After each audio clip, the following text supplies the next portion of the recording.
વિદ્યાર્થી મિત્રો, Vidyan web with Dharmendra Thakkar YouTube channel પર હું ધર્મેન્દ્ર ઠક્કર આપ સૌ વિદ્યાર્થી મિત્રોનું ફરી એક સ્વાગત કરું છું। વિદ્યાર્થી મિત્રો, આજે આપણે અર્થશાસ્ત્રનો એવો ચેપ્ટર લીધો છે કે જે સમજવા માટે બહુ જ કામનો છે।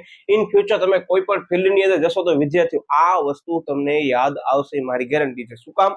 આજે આપણો ટોપિક જ બધા એવા લીધા છે કે આ આખા વિડીયોની અંદર સમય થોડોક વધારે હોઈ શકે છે, પણ હું તમને અત્યારથી કહી દઉં કે કોન્સેપ્ટની અંદર ક્યાંય પણ આપણે કોમ્પ્રોમાઇઝ કરતા નથી। તમે આગળના વિડીયો પણ જોઈ લો, આપણે અપલોડ કર્યા જ છે કે જેની અંદર તમે જોતા હશો કે એક તમારા વિડીયોની અંદર સંપૂર્ણ આખો ચેપ્ટરમાં કોન્સેપ્ટ ક્લિયર થઈ જશે અને તમને જાણતા નવાઈ લાગશે કે આ જે કોન્સેપ્ટ અત્યારે તમે ભણી રહ્યા છો વિદ્યાર્થી મિત્રો, એ માત્ર સ્કૂલની અંદર તો નહીં પણ સાથે સાથે ગવર્મેન્ટ એક્ઝામની અંદર, ઇવન તમારી બેચલર ડિગ્રી કે માસ્ટર ડિગ્રીની અંદર પણ ફરી પાછો આવવાનો છે। એટલે ધ્યાનપૂર્વક આપણે સમજવાના છીએ। આની અંદર જરાય હું ઝડપ કરીશ નહીં, એટલે થોડોક ટાઈમ મને આપવાનો છે। અત્યારે તમારા પાસે કોઈ પણ સાહિત્ય નહીં હોય તો ચાલશે, પણ કદાચ તમારા પાસે કોઈ નોટ્સ બનાવતા હો તો સાથે રાખજો। હું તમને જ્યાં કહીશ ટાઈમ આપીશ ત્યારે તમે તેનો સ્ક્રીનશોટ પાડી લેજો। અત્યારે તમે ખાલી બોર્ડ ઉપર ધ્યાન આપજો, ફોકસ તમારો અહીંયા હોવો જોઈએ, આજુબાજુ હોય તમામ વસ્તુને મૂકી દો।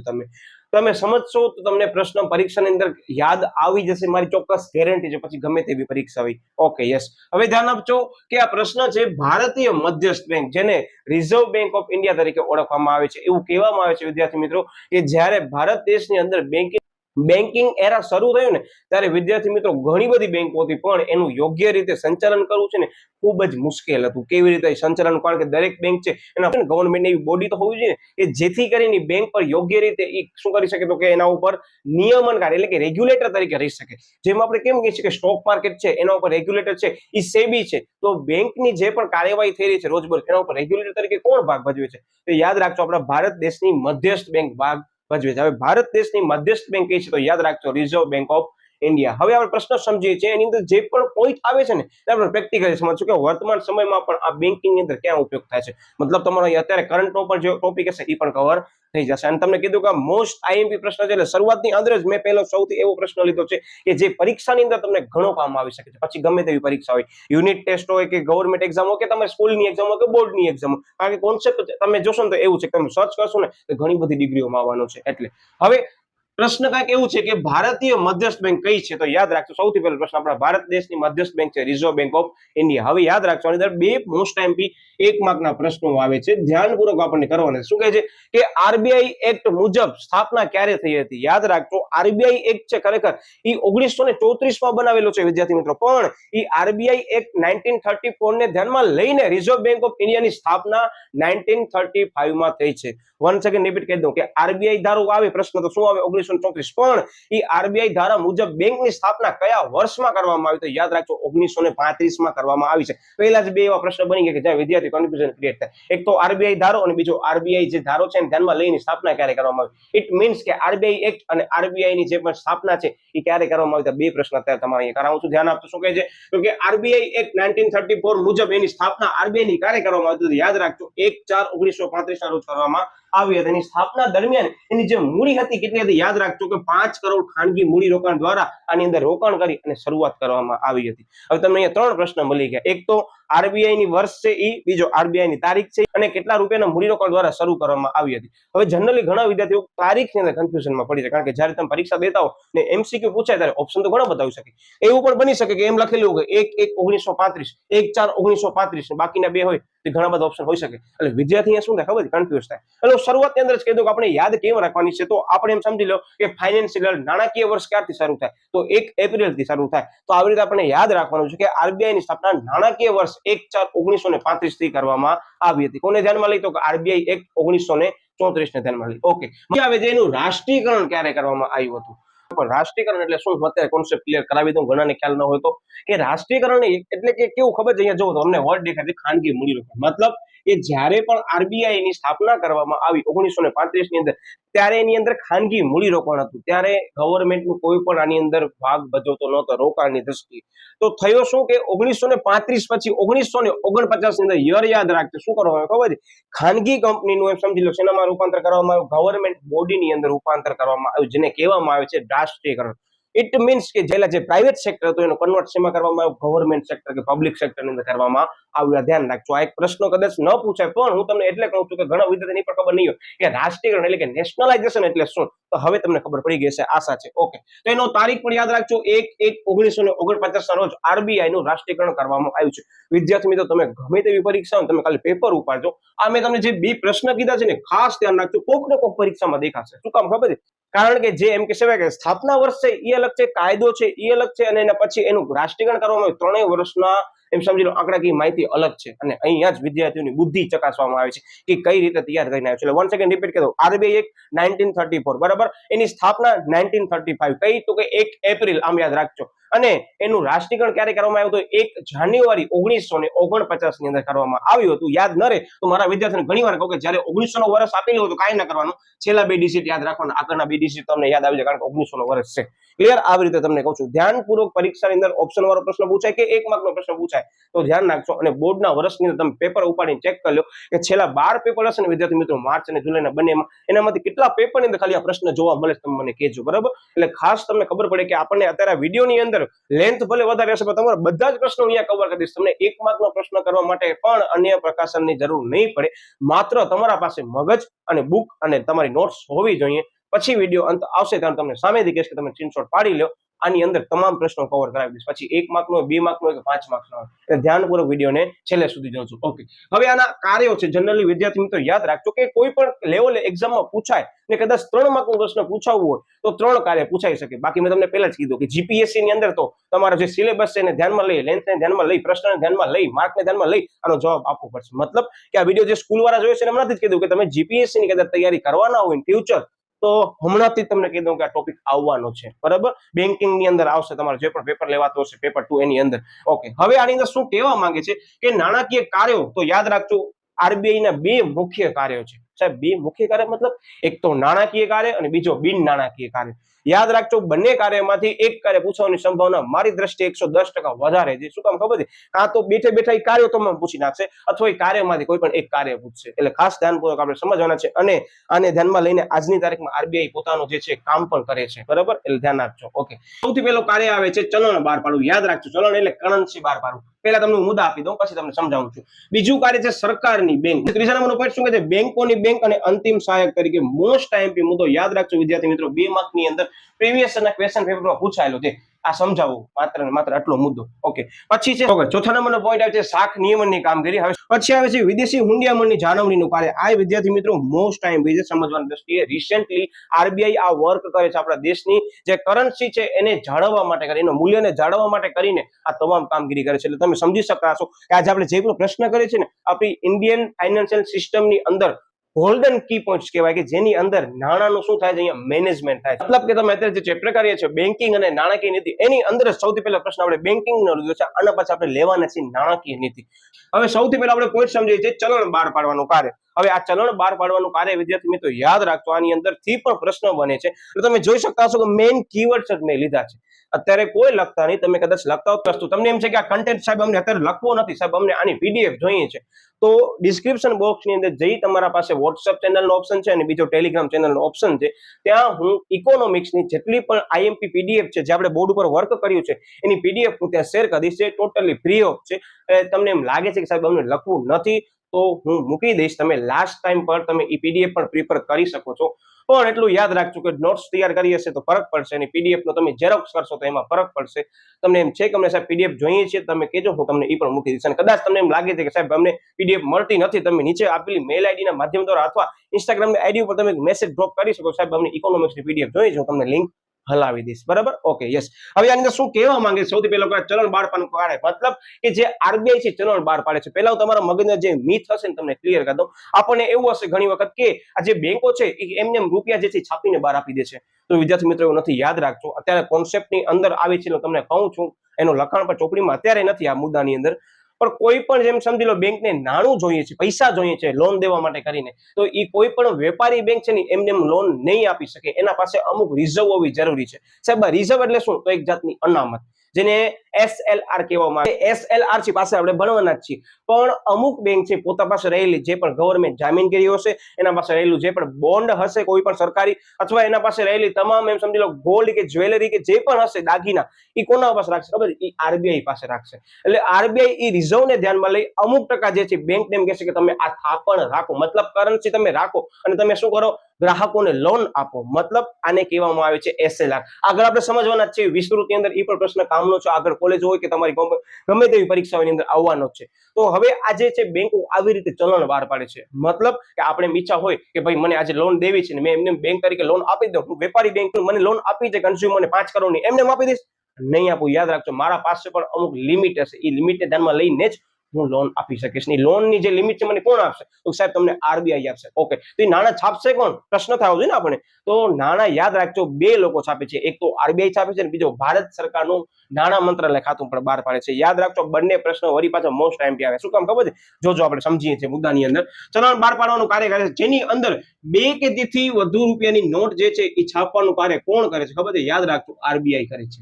અને બીજો એક પ્રશ્ન મળે તેનામાંથી કે 1 રૂપિયાની કાગદી નોટ અને સિક્કાઓ બહાર પાડવાનું કાર્ય કોણ કરે છે? ઓપ્શનમાં જોઈ લો, ભારત સરકારનું નાણાં મંત્રાલય ખાતા દ્વારા બહાર પાડવામાં આવે છે. આ એક માર્કનો મોસ્ટ ટાઈમ પ્રશ્ન, જે તે ટાઈમ હું તમને ટાઈમ આપીશ ત્યારે આને ખાસ નોટ ડાઉન કરજો. પરીક્ષાની અંદર હું વિદ્યાર્થીઓને શું ખબર છે? આ બે પ્રશ્નો એવા છે આ બોર્ડની અંદર પૂછાઈ ગયા છે, આગળ ગવર્મેન્ટની એક્ઝામની અંદર પૂછાઈ ગયા છે કે 1 રૂપિયાની નોટ છે છાપવાનું કાર્ય કોણ કરે છે? તો જનરલી બધા એમ કે સાહેબ 1 રૂપિયાની નોટ શબ્દ આવ્યો, નાણાં એટલે સાહેબ RBI. ખોટી વાત તમારી. હું જનરલી આ યાદ રાખવા માટે વિદ્યાર્થીઓને શું કહું ખબર છે કે RBI કેવી બેંક છે ખબર છે? એ જેવી તેવી વસ્તુમાં માનતી નથી. મતલબ કે 2 રૂપિયા કે તેથી વધારે જ નોટ છાપશે, એનાથી નીચેની કોઈ પણ નોટ છાપશે નહીં. આ હું ઘણા વિદ્યાર્થીઓને ટ્રિક્સ આપું છું કે 2 રૂપિયા કે તેથી વધારેની નોટ તમને છાપવી હોય તો ક્યાં જવાનું છે ખબર છે? આપણને RBI જ પાસે જવાનું છે. પણ તમને એમ છે કે સાહેબ અમને 1 રૂપિયાની ચલણી સિક્કા બહાર પાડવા છે, તો RBI એમ જ કહેશે તમે અમારા પાસે ના આવો, કારણ કે અમે તો વધારે રૂપિયા છાપવામાં માનીએ છીએ. તો આ બધા જે સિક્કાઓ છે બરાબર, એ સિક્કાઓ છાપવાનું કાર્ય કોણ કરે છે? ભારત સરકારનું કયું ખાતું? યાદ રાખજો તો કે નાણાં ખાતા દ્વારા કરવામાં આવે છે. મોસ્ટ IMP ટ્વિસ્ટેડ ક્વેશ્ચન કે જે વિદ્યાર્થીને શું કરે ખબર? કન્ફ્યુઝન કરે ટ્વિસ્ટ કરીને કે ભાઈ આ 1 રૂપિયાની નોટ છે અને ચલણી સિક્કા છે, તો એ RBI બહાર ન પાડે તમને એમ લાઈક થયું, કારણ કે પ્રશ્ન કેવો જબરદસ્ત ચલણ બહાર પાડવાનું કાર્ય એમ કે તો આપણે મત લાગી તમામ ચલણ જે છે RBI બહાર પાડે છે. ના, એવું નથી. ક્લિયર? જેમ કે મેં તમને અહીંયા કીધું કે સ્થાપના અને રાષ્ટ્રીયકરણનો વર્ષ અલગ છે, એવી રીતે એમ સમજી લો 2 રૂપિયા કે તેથી વધારેની નોટ છે એ RBI છાપે છે, એનાથી નીચેના તમામ સિક્કા કે નોટ છે કોણ છાપે છે? તો યાદ રાખજો ભારત સરકારનું કયું ખાતું બહાર પાડે છે? નાણાં ખાતું બહાર પાડે છે. ઓકે, આ ટૂંકમાં એમ સમજી લો MCQ માં તમારા સાથે વારી ફેરી થઈ શકે છે ટ્વિસ્ટેડ કરવું તો. બાકી 1 માર્ક હવે મને ખાતરી છે કે જે વિડીયો જોશે મારા વિદ્યાર્થી પૂરેપૂરા માર્ક્સ લઈને લેશે આની અંદર, કારણ કે હવે એને ખબર પડી ગઈ છે. ઓકે, એના પછી આવે છે સરકારની બેંક. મતલબ આપણે પહેલા જ જોયું કે સ્ટાર્ટિંગમાં 1 માર્કનો પ્રશ્ન કે RBI નું રાષ્ટ્રીયકરણ ક્યારે થયું? સાહેબ 1 જાન્યુઆરી 1949 માં થયું હતું. એનો મતલબ કે ત્યારથી 1 જાન્યુઆરી 1949 ના દિવસથી RBI નું જે પણ રેગ્યુલેશન ને જે પણ કામ થાય છે, ઓપરેશન થાય છે, જે પણ વર્ક કરે છે, એ કોના અંડરમાં રહીને કરે છે? તો ઇન્ડિયન ગવર્મેન્ટના અંડરમાં રહીને કરે છે. મતલબ કોની કહેવાય? ઇન્ડિયન ગવર્મેન્ટના અંડરમાં રહીને જે પણ બેંક કામ કરતી હોય અને રેગ્યુલેશન કરતી હોય, સાહેબ સરકારી બેંક કહેવાય. હવે ખબર પડી કે આપણે અંદર વિસ્તૃત અભ્યાસ તો કરીએ છીએ, પણ યાદ રાખવાનો મુદ્દો કીધો મેં તમને કે એજન્ટ તરીકે સરકારના બોન્ડ, સરકારના નાણાં ખાતા, સિક્કાઓ અને નોટનો વહીવટ કરે છે. અને બીજો મુદ્દો કે સરકારને ધિરાણ પણ આપે છે. તમે જાણી નવાઈ લાગશે વિદ્યાર્થી મિત્રો, અત્યારે જે આપણે પોઈન્ટ અંડરલાઈન કર્યા છે તો લખવાના જ છે, પણ એક નવી બાબત છે કે RBI છે ને વિદ્યાર્થી મિત્રો ગવર્મેન્ટના જેટલા પણ ફાઇનાન્શિયલ ટ્રાન્ઝેક્શન છે ને એને પણ શું કરી દે છે? સગવડ પૂરી પાડે છે. કે ગવર્મેન્ટ એમ સમજી લો કે બીજા કોઈ દેશની અંદર કે બીજા કોઈ કન્ટ્રીની અંદર કોઈ પણ જગ્યાએ નાણું પહોંચાડવું છે કે આપવું છે કે લેવું છે, તો આ તમામ જે પણ વર્ક છે ને વિદ્યાર્થીઓ એને મેનેજ કરવાનું કાર્ય પણ RBI કરે છે. કારણ કે ભારતની શું છે? મધ્યસ્થ બેંક કહેવાય, બીજી ભાષામાં કહું તો અપેક્સ બેંક કહેવાય, અને ત્રીજો એનો વર્ડ કહેવાય સર્વોચ્ચ બેંક કહેવાય, કે એની અંદર તમામ બેંકો આવે છે. અત્યારે તમે કોઈ પણ ખૂણાએ ભારત દેશના જઈને જોશો, જે પણ બેંક કામગીરી કરતી હશે ને વિદ્યાર્થી મિત્રો, એ RBI ના એક્ટને ધ્યાનમાં લઈને જ કામ કરતી હશે. જે ગવર્મેન્ટ ઇન્ડિયન બેંક હશે એ અને પ્લસમાં પ્રાઇવેટ બેંક હશે એને પણ RBI ના રૂલ્સ ફોલો કરવા પડશે જ. બરાબર? એટલે આ ખાસ ધ્યાન રાખજો. એમ કહી શકે કે સરકારની બેંક સામે તમને આપ્યું છે એક્ઝામ્પલ છે, સમજૂતીમાં આપણને આ જ લખવાનું છે. હવે આની અંદર જો કે છે કે સરકારના બોન્ડ, તમને ખ્યાલ હશે કે નર્મદા નિગમ બોન્ડ જે તે સમયગાળા દરમિયાન બહાર પાડવામાં આવ્યો હતો, તો આ તમામ જે કાર્યવાહી જે છે કોણ કરે છે વિદ્યાર્થી? તો યાદ રાખજો તમામ કાર્યવાહી RBI કરે છે.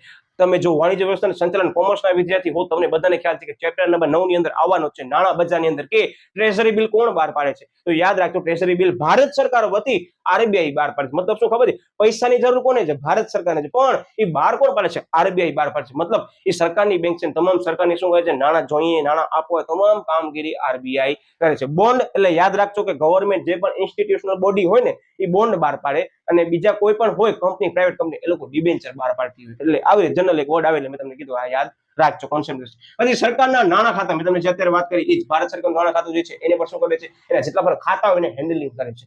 પછી સિક્કાઓ, આપણે હમણાં જ અભ્યાસ કરો. નોટ, એનો પણ આપણે હમણાં જ અભ્યાસ કરવાનો વહીવટ કરે છે. મેં તમને પહેલા જ કીધું વહીવટમાં શું આવશે ખબર છે? કે કઈ બેંકને કેટલા પ્રમાણમાં નાણાકીય લોન આપવાની એને લિમિટ આપીને ડિસાઇડ ક્યાં થશે? તો આ સ્ટેપ ઉપર થશે. કોણ કરશે? આરબીઆઈ કરશે. કેવી રીતે? મેં તમને કીધું કે જે પણ બેંક હશે, વેપારી બેંકો, એને આરબીઆઈ પાસે અમુક રકમ છે એ જમા કરાવી હશે, અમુક જે છે એના પાસે મિલકત હશે એ જમા કરાવી હશે, જેની અંદર ગોલ્ડ વધારે પડતું હશે અને ગવર્મેન્ટ જામીન કર્યો હશે એ પણ આરબીઆઈ પાસે રાખી હશે. એનો વહીવટ કરીને એ બેંકને કહેશે તમે એટલા લિમિટની અંદર આ વર્ષની અંદર લોન આપી શકો છો. આ ટૂંકમાં આ તો શું? તો કે સરકારની બેંક તરીકે. હવે મુદ્દો આવે છે બેંકોની બેંક અને બેંકોની અંતિમ સહાયક. મતલબ અને શું માનવા આવે ખબર છે? આપણે ગુજરાતીમાં કહીને એક વર્ડ આવે એ સંકટ સમયની સાંકળ. તો યાદ રાખજો કે બેંકોની અંદર સંકટ સમયની સાંકળ કોણ છે? તો કે આરબીઆઈ છે. આ વર્ડ પરીક્ષામાં લખવાનું નથી, પણ મેં યાદ રાખવા માટે તમને કીધું છે કે સંકટ સમયની સાંકળ મતલબ શું ખબર છે? કે આરબીઆઈ જે છે એ ઘણી બધી બેંકોનો ઉપર રેગ્યુલેશન કરતી હશે, તો બધી બેંકો પાસે જે પણ વધારાની થાપણ હશે એ એસએલઆર ના સ્વરૂપમાં કોના પાસે રાખી દેશે? આરબીઆઈ પોતા પાસે રાખશે. એમ સમજી લો હું આરબીઆઈ છું, તમે બધા બેંકો છો. હવે એબીસી નામની બેંક છે ને, નાણાંની જરૂર છે, કટોકટી પરિસ્થિતિની અંદર આવી ગઈ, તો હું તમારા બધા પાસે જે લોન લીધી હશે એ મારા પાસે રાખીશ એસએલઆર ના સ્વરૂપમાં, અને હું શું કરીશ ખબર છે? એ રૂપિયા એ એબીસી નામની બેંકને થોડાક સમય માટે આપીશ. એમને એમ તો આપીશ નહીં, કારણ કે એના કોઈ વ્યાજનો દર નક્કી કરીશ. તો એ શું કરશે? એ બેંકને હું લોન તરીકે આપીશ અને એના પાસેથી વ્યાજ લઈશ, અને હું તમને પણ વ્યાજ આપીશ. મતલબ કે કોઈ પણ બેંકને કટોકટીના સમયે નાણાંની જરૂર હશે તો આરબીઆઈ ને ધિરાણ એટલે કે લોન પણ આપે છે. ઓકે, સમજીએ શું કે છે કે ભારતની બધી જ શેડ્યુલ બેંકોની બેંક અને નિયમનકાર છે. નિયમનકાર મેં તમને પહેલા જ કીધું, વર્ડ ઘડી ઘડી રિપીટ કરું છું, રેગ્યુલેટરી એટલે કે નિયમનકાર કહેવાય. એના ઉપર શું કરે? વોચ કરે છે. યસ, શેડ્યુલ બેંક એ શબ્દ આવે તો યાદ રાખજો કે બેન્કિંગ એક્ટ મુજબ જે પણ બેંક છે, બરાબર, એ બેંકો પરિશિષ્ટ 2 ની અંદર આવે છે અને શેડ્યુલ બેંક તરીકે ઓળખવામાં આવે છે. જસ્ટ એક્સ્ટ્રા નોલેજ છે, પરીક્ષા અંદર ક્યાંય તમને પૂછવામાં આવશે નહીં, પણ કદાચ પૂછાય જાય તો તમને ખબર હોવી જોઈએ કે બેન્કિંગ એક્ટ મુજબ પરિશિષ્ટ 2 ની અંદર આવતી તમામ બેંકોને શેડ્યુલ બેંક તરીકે ઓળખવામાં આવે છે. Okay, yes. પછી શું કહે છે કે રોકડ અનામતનું સંચાલન, મેં તમને પહેલા જ કીધું, રોકડ અનામતનું સંચાલન પણ કોણ કરે છે? બેંકો કરે છે. મેં તમને અત્યારે કીધું કે તમામ બેંકો પાસે રોકડ અનામતનું સંચાલન, મતલબ શું? એસએલઆર પડ્યું હશે, એ એસએલઆર શું કરશે? તો બધી બેંકો પાસે લઈને આરબીઆઈ પોતા પાસે રાખશે અને શું કરશે? એનું સંચાલન કરશે. જે બેંકને જરૂર હશે એને લોન આપશે, એના બદલામાં વ્યાજ લેશે, અને હું પણ તમને આરબીઆઈ તરીકે તમામ વેપારી બેંકોને શું કરીશ? વ્યાજ આપીશ, જો મને નાણાં આપશે એસએલઆર ના સ્વરૂપમાં. એટલે યાદ રાખજો, હું માનતા જ નહીં કે તમામ બેંક જે એ આરબીઆઈ પાસે પૈસા રાખે છે તો એને વ્યાજ નથી મળતો. બેંકોને પણ વ્યાજ મળે છે જો કોઈ પૈસા આરબીઆઈ પાસે રાખે છે તો. ઓકે, યસ, યાદ રાખજો. પછી શું કહે છે કે કોઈ પણ શેડ્યુલ બેંકની નાણાકીય કટોકટીના સમયે અંતિમ સહાયક તરીકે પણ જવાબદારી નિભાવે છે. આવે વર્ડ સંકટ સમયની સાંકળ મેં તમને કીધું હતું. એટલે આ મુદ્દા બહુ જ મસ્ત છે. આ મુદ્દો વિદ્યાર્થી મિત્રો બોર્ડની અંદર 2 માર્કની અંદર પૂછવામાં આવે છે. વિચાર કરો કેટલો સરળ પોઈન્ટ છે. ઓકે, અને બીજો એક પોઈન્ટ છે વચ્ચે આવતો, શું કહેતો હતો કે વેપારી બેંકો અંગે ધિરાણની દિશા અને વ્યાજ દરનો આદેશ પણ આરબીઆઈ આપે છે. મેં તમને કીધું નહીં કે કેટલા લિમિટ, કે આરબીઆઈ જે છે એ તમામ બેંકોને લોન આપવાની લિમિટ આપી દે. આખા વર્ષની અંદર તમે એટલી લોન આપી શકશો, આટલો વ્યાજદર, અને વ્યાજદર તમને ચોખ્ખો કહી દઉં કે બિટવીન હશે, ઇન બિટવીન એ આપી શકે, કે ક્રાઇટેરિયા આપી શકે કે એટલા ટકાથી એટલા ટકા સુધી હોઈ શકે. જસ્ટ ફોર એક્ઝામ્પલ, કે અત્યારે જનરલી એમ સમજી લો કે ફિક્સ ડિપોઝિટ ઉપર હું આજની તારીખમાં એમ કહી દઉં કે 7.10% ઇન્ટરેસ્ટ ચાલે છે, તો બેંકોને હશે કે ભાઈ તમે 7% થી સમજી લો કે 7.15% તમે ઇન્ટરેસ્ટ આપી શકો છો ફિક્સ ડિપોઝિટ ઉપર. મતલબ આ શું થયું? આરબીઆઈ લિમિટ કહી દીધી કેટલા સુધી તમે રેટ આપી શકશો, વ્યાજનો દર. અને એમ કે છે કે આની અંદર અંતિમ સહાયક તરીકે મેં તમને પહેલા જ કીધું કે જે બેંકની જરૂર હશે નાણાં આપશે. એટલે એમ સમજી લો કે આ તમામ જે મુદ્દાઓ છે ને વિદ્યાર્થી મિત્રો, એ આજની તારીખમાં આરબીઆઈ ને ધ્યાનમાં લઈને કરવામાં આવે છે. મતલબ તમે સમજી ગયા છો કે આપણે જે ટોપિક કરીએ છીએ ને અર્થશાસ્ત્રનો, એ કરંટ અફેર્સનો ટોપિક કહેવાય. તમે કોઈ પણ એક્ઝામ દેવા જાવ એમ કે ને કે આ કરંટ અફેર્સ બેન્કિંગને લગતો આવશે તો આરબીઆઈ વાળું આવશે. એની અંદર જે રેપો રેટ ને રિવર્સ રેપો રેટ છે ને એસએલઆર નો રેટ છે એ બધા પૂછાય જ છે. પછી વર્તમાન સમયને આંકડાને ધ્યાનમાં લઈને પૂછવામાં આવે છે. એટલે એ રીતે જે પણ એક્ઝામ આપણે દેવા જઈએ છીએ, અત્યારે જે વિદ્યાર્થી ગવર્મેન્ટનો વિડીયો જોવે છે તો એમ જ કહીશ કે તમારો જે કરંટ રિલેટેડ જે પણ વ્યાજનો દર હોય, ફિક્સ ડિપોઝિટનો, પછી એસએલઆર નો, પછી રેપો રેટનો, રિવર્સ રેપો રેટનો, જે આરબીઆઈ ના ગવર્નર બહાર પાડે છે, એ તમામ કરીને આપણને જવાના હશે, કે જેથી કરી એક પ્રશ્ન તમને આવશે જ તો એ તમને કામ આવી શકે છે. Okay, yes. મતલબ તમે અત્યારે જે સ્કૂલ વાળા વિડીયો જોવો છો એને હવે ગંભીરતા ખબર પડી ગઈ હશે કે ખરેખર તમને ગવર્મેન્ટની કોઈ પણ એક્ઝામ આપી હોય, પછી જીપીએસસી હોય, ઇવન યુપીએસસી હોય, ઇવન એમ સમજી લો કે કોઈ પણ ક્લાસ 2 ક્લાસ 3 ની પરીક્ષા હોય, તો વિદ્યાર્થી મિત્રો એનામાં જે પણ બેન્કિંગ અવેરનેસ આવે છે ને એનો ઓથેન્ટિક આપણે એમ કહી શકાય કે જે સોર્સ છે કે તમને અત્યારે ગુજરાત ગવર્મેન્ટની જે પણ બુકોમાંથી મળે છે એ જ સોર્સ છે. મતલબ કે જે ગવર્મેન્ટની તૈયારી કરતો હશે ને વિદ્યાર્થી, એ પણ અત્યારે કોમર્સના બુકનો અર્થશાસ્ત્ર ભણતો હશે અને કદાચ તમે કોઈ પણ અને પબ્લિકેશન લીધું હશે તો એની અંદર સમજૂતી આ જ હશે. ખાલી આંકડાકીય માહિતી મેં તમને કીધું કે ટકાવારી જે છે એ કરંટ અફેર્સને ધ્યાનમાં લઈને બદલશે તો એ જશે. બાકી એ જ તારીખ અહીંયા આવશે કે આરબીઆઈ ની સ્થાપના ક્યારે કરવામાં આવી એ જ પ્રશ્ન પૂછાશે. તો ત્યારે તમે એમ નહીં કહી શકો સાહેબ આ પ્રશ્ન સ્કૂલિંગનો છે. સ્કૂલિંગ થી જ તૈયારી કરે કે જેથી કરીને તમારો બેઝ ક્લિયર થાય. ઓકે, શું કહે છે તો કે શાખ નિયમનની કામગીરી. હવે યાદ રાખજો કે શાખ નિયમન ઇંગ્લિશમાં કહેવામાં આવે છે ક્રેડિટ ક્રિએશન. શાખ સર્જન પણ કહેવામાં આવે છે. એ શાખ સર્જનને ધ્યાનમાં એના ઉપર કામગીરી પણ કરવામાં આવે છે. એટલે યાદ રાખજો અત્યારે કામગીરી વર્ડ આવે છે, પાછળ સર્જન આવશે, ક્રેડિટ ક્રિએશન. જેમાં શું કહે છે જોજો કે આરબીઆઈ વેપારી બેંકોની શાખ સર્જનની પ્રવૃત્તિ તથા નાણાંના પુરવઠાનું નિયમન કરે છે. યાદ રાખજો આ વર્ડ બોક્સ કરું છું, નાણાંના પુરવઠાનું નિયમન. નાણું અને ફુગાવો આગળનો આપણે જે વિડીયો મૂક્યો છે કે 70 મિનિટની અંદર સંપૂર્ણ જે પણ કોન્સેપ્ટ આવે છે ને તમારા કામનો એ બધો મેં એક વિડીયોની અંદર કવર કરી લીધો છે. બસ એ જ વસ્તુને અત્યારે હું વન સેકન્ડ રિપીટ કરું છું કે નાણાંના પુરવઠાનું નિયમન એટલે શું તમને હું જરાક સમજાવું તો વધારે આઈડિયા આવશે ને પાછળ સમજવામાં આવવાનો છે. આ આખો મુદ્દો વિદ્યાર્થી મિત્રો તમારો પાછળ પરિમાણાત્મક ની અંદર એક એક મુદ્દો આવશે કેવી રીતે કરે છે પુરવઠાનો નિયમ. જસ્ટ ફોર એક્ઝામ્પલ આપણા દેશની અંદર એમ સમજી લો કે નાણાંનો પુરવઠો વધી ગયો, મતલબ કે બજારની અંદર નાણું વધારે છે. હવે નાણું વધારે હોય તો ગ્રાહક પાસે પૈસા વધારે હોય, આવક વધારે હોય. હવે આવક વધારે તો શું થાય તો એ વસ્તુનો ખર્ચ વધારે કરશે, વસ્તુનો ખર્ચ વધારે કરશે મતલબ એ વસ્તુ જે છે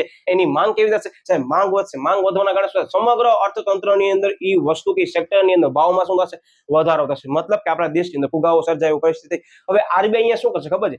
આરબીઆઈ તમામ વેપારી બેંકોને એમ કહેશે કે પહેલા તમે અમને જે પણ થાપણ આપતા હતા અમારા પાસે એસએલઆર ના સ્વરૂપની અંદર કે ગીરવી રાખતા હતા એના ઉપર અમે તમને 4% વ્યાજ આપતા હતા, હવે અમે તમને 8% વ્યાજ આપશું. જસ્ટ એક્ઝામ્પલ, જો ટકાવારી એવું નહીં, બેઠી બેઠી ઈ જો. હવે એમ સમજી લો કે પહેલા તમે બેંક તરીકે મને રૂપિયા આપતા હતા, તમને 4% વ્યાજ આપતો હતો. હવે તમે મને રૂપિયા આપશો બરાબર લોન તરીકે, હું મારા પાસે રિઝર્વમાં રાખીશ તો હું તમને એના બદલામાં 8% આપીશ આરબીઆઈ તરીકે. તો સારું કહેવાય ખરાબ કહેવાય? સાહેબ બહુ જ સારો કહેવાય, સીધું ડબલ તમે અમને વ્યાજ આપશો. મતલબ તમે શું કરો ખબર છે? બજારમાં રહેલા જેટલા પણ નાણાં હશે ને એ તમે તમારા પાસે બેંક તરીકે લેશો અને તમે કોને આપશો? મને આપશો. મતલબ કે બજારમાં જે પણ નાણાંનો પુરવઠો વધારે હતો કેવો થઈ ગયો સાહેબ? ઘટી ગયો. હવે પુરવઠો ઘટ્યો મતલબ કે બજારની અંદર લોકો પાસે પૈસા કેવા થઈ ગયા સાહેબ? ઘટી ગયા. અને પૈસા કોના પાસે આવી ગયા? આપણા પાસે. મતલબ કે બેંકો પાસે અથવા તો આરબીઆઈ પાસે આવી ગયા. એટલે ઓટોમેટિકલી વસ્તુની માંગ કેવી થઈ જશે સાહેબ? ઘટી જશે અને ફુગાવો કેવો થઈ જશે? કંટ્રોલમાં આવી જશે. આ તમને જે પણ મેં ચર્ચા કરીને વિદ્યાર્થીઓ એ તમારો 1 માર્કનો કોન્સેપ્ટ કવર કરી લીધો. કયો ખબર છે? રેપો રેટ અને રિવર્સ રેપો રેટ. આગળ આપણે અભ્યાસ કરવાના જ છે પણ અત્યારે મેં તમને જરાક આની એક છલક 1% મેં તમને માહિતી આપી છે ને આ પ્રશ્નો અગત્યનો. યસ. એના પછી મુદ્દો આવે છે 5મા નંબરનો, વિદેશી હુંડિયામણની જાળવણીનું કાર્ય. વિદેશી હુંડિયામણ આ બહુ અગત્યનો બાબત છે કે અત્યારે આપણે કોઈ પણ દેશ સાથે વેપાર કરીએ તો તમને બધાને ખ્યાલ હશે કે આપણા દેશની અંદર સર્વ સ્વીકૃત નાણાંના સ્વરૂપમાં કોને માનવામાં આવે છે વર્લ્ડની અંદર? તો બધાને ખ્યાલ છે તમામ દેશોને ધ્યાનમાં લઈને કે ડોલરને ધ્યાનમાં લેવામાં આવે છે. તો વિદ્યાર્થી મિત્રો આપણને તમામ દેશ સાથે જે પણ વેપાર કરવું છે તો એનો સૌથી પહેલો ચલણ કયો આપણા પાસે હોવું જરૂરી છે સાહેબ? ડોલર હોવું જરૂરી છે. આપણે અહીંયાથી બહાર જવું છે ફરવા માટે શું જોઈએ સાહેબ? આપણને ડોલર જોઈશે. તો ડોલર આવશે ક્યાંથી?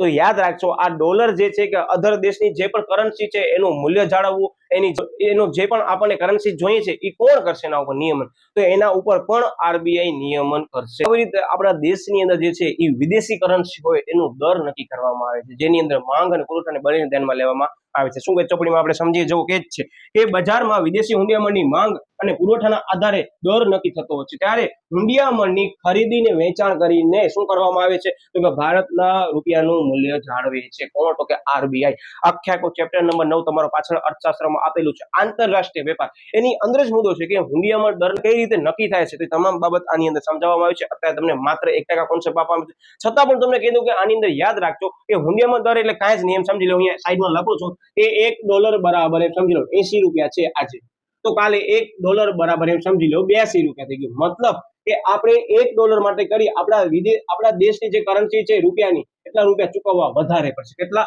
તો કે 2 રૂપિયા ચૂકવવા વધારે પડશે. મતલબ કે આપણા દેશનું જે કરન્સી જે છે નાણાંનું મૂલ્ય છે કેવું થઈ ગયું? ઘટી ગયું. તો આ તમામ બાબતને ધ્યાનમાં લઈ આપણી આરબીઆઈ છે ને એ તમામ પ્રોસેસ હાથ ધરશે કે જેથી કરી આપણા દેશનું જે પણ કરન્સી છે એનું મૂલ્ય ઘટી ન જાય. એને ધ્યાનમાં લઈ ઘણા બધા એ કાર્યવાહી કરતી હોય છે. પાછળ આપણે ચેપ્ટર નંબર 9 માં ભણવાના જ છીએ. અત્યારે હું લેતો નથી કારણ કે કોન્સેપ્ટ બહુ જ વધારે લાંબો છે એટલે, અને પાછા આપણે ભણવાના જ છીએ. એટલે યાદ રાખજો વિદ્યાર્થી મિત્રો, આ હતો આપણો કોન્સેપ્ટ શેનો, તો કે આરબીઆઈ ના નાણાકીય કાર્ય. 1 સેકન્ડ કહી દઉં, એ આ જે વર્ડ છે એ નોટ ડાઉન કરજો. રીઝન ઇઝ ધેટ કે પરીક્ષાની અંદર તમને એમ જ કહેશે કે નાણાકીય કાર્યો જણાવો, તો બિન નાણાકીય કાર્યો પણ હશે ને ત્યારે.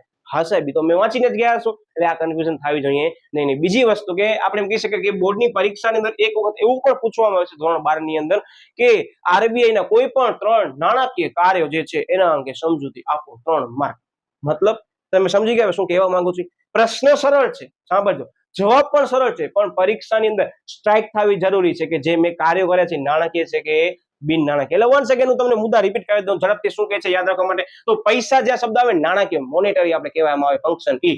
તો ચલણ બહાર પાડે છે, યસ સાહેબ પૈસા આવે અહીં. એ સરકારની બેંક છે કારણ કે પૈસાનો શું કરે છે, આયરો તમામ બાબતો કે છે વહીવટ કરે છે, એટલે આમાં પણ પૈસા આવે, યસ સાહેબ. બેંકોની બેંક અને અંતિમ શાખા એટલે બેંકોને પૈસા પૂરા પાડે છે લોન તરીકે, યસ સાહેબ અહીંયા પણ પૈસા આવે. નાણાકીય કાર્ય શાખ નિયમનની કામગીરી, મતલબ નાણાંનો પુરવઠાનો શું કરે છે, પૈસાનું નિયમન કરે છે, યસ આવ્યું નાણાકીય. વિદેશી હુંડિયામણની જાળવણીનું કાર્ય, મતલબ વિદેશી હુંડિયામણની ખરીદ વેચાણ કરે છે, કોને ધ્યાનમાં લઈ, માંગ અને પુરવઠાને ધ્યાનમાં લઈ. અહીંયા પણ શું આવે કાર્ય, પૈસાનું કાર્ય આવે. તમારા 5 કાર્યો અહીંયા થઈ ગયા ક્લિયર. હવે આના પછી આપણે લઈએ છીએ બિન નાણાકીય કાર્ય. એની પહેલા તમને કહી દઉં સાઈડમાં આવી જાવ છો, તમે સ્ક્રીનશોટ પાડી લો ને ઝડપથી આપણે બીજા ટોપિક તરફ આગળ વધીએ છીએ. કન્ટેન્ટ તમે છેલ્લે લખજો. તમારી કદાચ નોટ્સ અત્યારે બનાવતા હો તો વાંધો નથી, તમે કદાચ પોઝ કરીને બનાવતા હો કે રિવાઇન્ડ કરીને બનાવતા હો તો મને વાંધો નથી, ભલે શક્ય હોય ત્યાં સુધી એક આખો સળંગ પહેલા વિડીયો જોઈ લો, પછી બીજી વખત તમે નોટ્સ બનાવવા માટે કરો. શું કામ ખબર? કારણ કે એક વખત તમે જોઈ લો, સાંભળેલો હશે, અને બીજી વખત તમે જોશો, સાંભળશો, પ્લસમાં તમે લખશો એટલે તમારો કોન્સેપ્ટ ડબલ ટાઈમ્સ રિવિઝન થઈ ગયો અને પ્લસમાં તમે લખી પણ લીધું, એટલે આપણને પરીક્ષાની અંદર એ પણ કામ આવી શકે છે. 1 સેકન્ડ કીધું કે અત્યારે જે પણ આપણે વિડીયો બનાવ્યો છે વિદ્યાર્થી મિત્રો, એ એમ સમજી લો કે તમારા જે બુકના કોન્સેપ્ટ છે ધ્યાનમાં લઈને બનાવવામાં આવ્યો છે. આમાં આંકડાકીય માહિતી મેં તમને જેટલા પણ ટકાવારી લીધી છે, આખા વિડીયોની ચર્ચા કરી છે, એ ટકાવારીની અંદર ઇન ફ્યુચર ફેરફાર થઈ શકે છે. અને પરીક્ષાની અંદર આટલી બધી ટકાવારી પૂછાતી નથી, પણ આ આંકડાકીય માહિતી જિંદગી પર ક્યારે નહીં બદલાય. 10 વર્ષ રહીને પણ આરબીઆઈ નો કોઈ પ્રશ્ન પૂછાશે ને પરીક્ષાની અંદર તો એનામાં જવાબ આ જ આવશે. એ સ્થાપના ક્યારે કરવામાં આવી હતી સાહેબ? સ્થાપના 1935 માં કરવામાં આવી હતી. કયો કાયદો હતો સાહેબ? 1934 નો આરબીઆઈ એક્ટ હતો. સાહેબ એનું રાષ્ટ્રીયકરણ ક્યારે કરવામાં આવ્યું? સાહેબ એનું રાષ્ટ્રીયકરણ 1 જાન્યુઆરી 1949 ની કરવામાં આવ્યું. સાહેબ એ સ્થાપના વખતે કેટલું ખાનગી મૂડીરોકાણ હતું? તો 5 કરોડ. આ બધા વસ્તુ ઈ જ રહેશે, ખાલી આ ટકાવારી માહિતી મેં તમને કીધી એનામાં ફેરફાર આવશે. એટલે આપણે આગળ સમજવાના જ છીએ. તમે અત્યારે પહેલા સ્ક્રીનશોટ લઈ લો, પછી આપણે બીજા ટોપિક તરફ આગળ વધીએ છીએ. એટલે હું સાઈડમાં આવી જાઉં, તમે સ્ક્રીનશોટ લઈ શકો છો. આ સાથે તમને કોન્સેપ્ટ સમજાઈ ગયો છે એટલે વિડીયોને લાઈક કરી દેજો. મિત્રો તમને કહી દઉં કે આપણી ચેનલની અંદર અર્થશાસ્ત્રની સાથે સાથે વાણિજ્ય વ્યવસ્થાના સંચાલનના પણ વિડીયો મૂકવામાં આવે છે, તેમજ વાણિજ્ય પત્રવ્યવહાર સેક્રેટરીયલ પ્રેક્ટિસને લગતા પણ વિડીયો મૂકવામાં આવે છે. અને અત્યારે જે પણ કોમર્સનો વિદ્યાર્થી તૈયારી કરે છે એને કહી દઉં કે તમારા ધોરણ 12 નો એસપીસીસી જે છે એ ભવિષ્યની અંદર સીએ નો સિલેબસ છે. મતલબ એ સીએ ની અંદર થોડુંક લેવલ હાઈ થશે, પણ કોન્સેપ્ટ ઈ જ હશે, ખાલી એની સેક્શનને ધ્યાનમાં તમે તૈયારી કરવાની આવશે. એટલે હું 1 સેકન્ડ કહું છું કે જે પણ વિદ્યાર્થી મારો એસપી નો પણ વિડીયો જોઈ રહ્યો છે એને એક નમ્ર વિનંતી છે કે તમે કદાચ ભવિષ્યમાં સીએ કરવાના છો ને તો ધ્યાનપૂર્વક એ વિડીયો જોજો, કારણ કે એક વર્ડની મેં સમજૂતી આપે છે. કોઈ પણ વિદ્યાર્થીની એક વર્ડ પણ નહીં સમજવા આવતો હોય તો પણ એનો મેં કોન્સેપ્ટ ક્લિયર કર્યો છે પ્રેક્ટિકલી. એટલે ખાસ ધ્યાનપૂર્વક તમે એ પણ કદાચ વિડીયો જોવાના બાકી હોય તો પરીક્ષા વખતે જોવાનું ભૂલતા નહીં. ખાસ આ ચેનલ જે છે આપણી, જેની અંદર અર્થશાસ્ત્ર વિશે પણ ચાલુ કરવામાં છે, એટલે દરેક વિદ્યાર્થી જે અર્થશાસ્ત્ર ભણે છે એ પછી કોમર્સ નો હોય કે આર્ટ્સ નો હોય કે ગવર્મેન્ટની તૈયારી કરતો, એના સુધી વિદ્યાર્થી મિત્રો આપણી ચેનલને ખાસ શેર કરી એના સુધી પહોંચાડજો કે જેથી કરીને જેમ તમને ઉપયોગી થઈ શકે છે એવી રીતે એ લોકોને પણ ઉપયોગી થઈ શકે છે. કારણ કે ઘણા બધા વિદ્યાર્થીઓ જેને ભણવું છે પણ એના પાસે રિસોર્સિસ છે પણ એટલા લિમિટેડ નથી, તો વિદ્યાર્થી મિત્રો આપણે એક આ પણ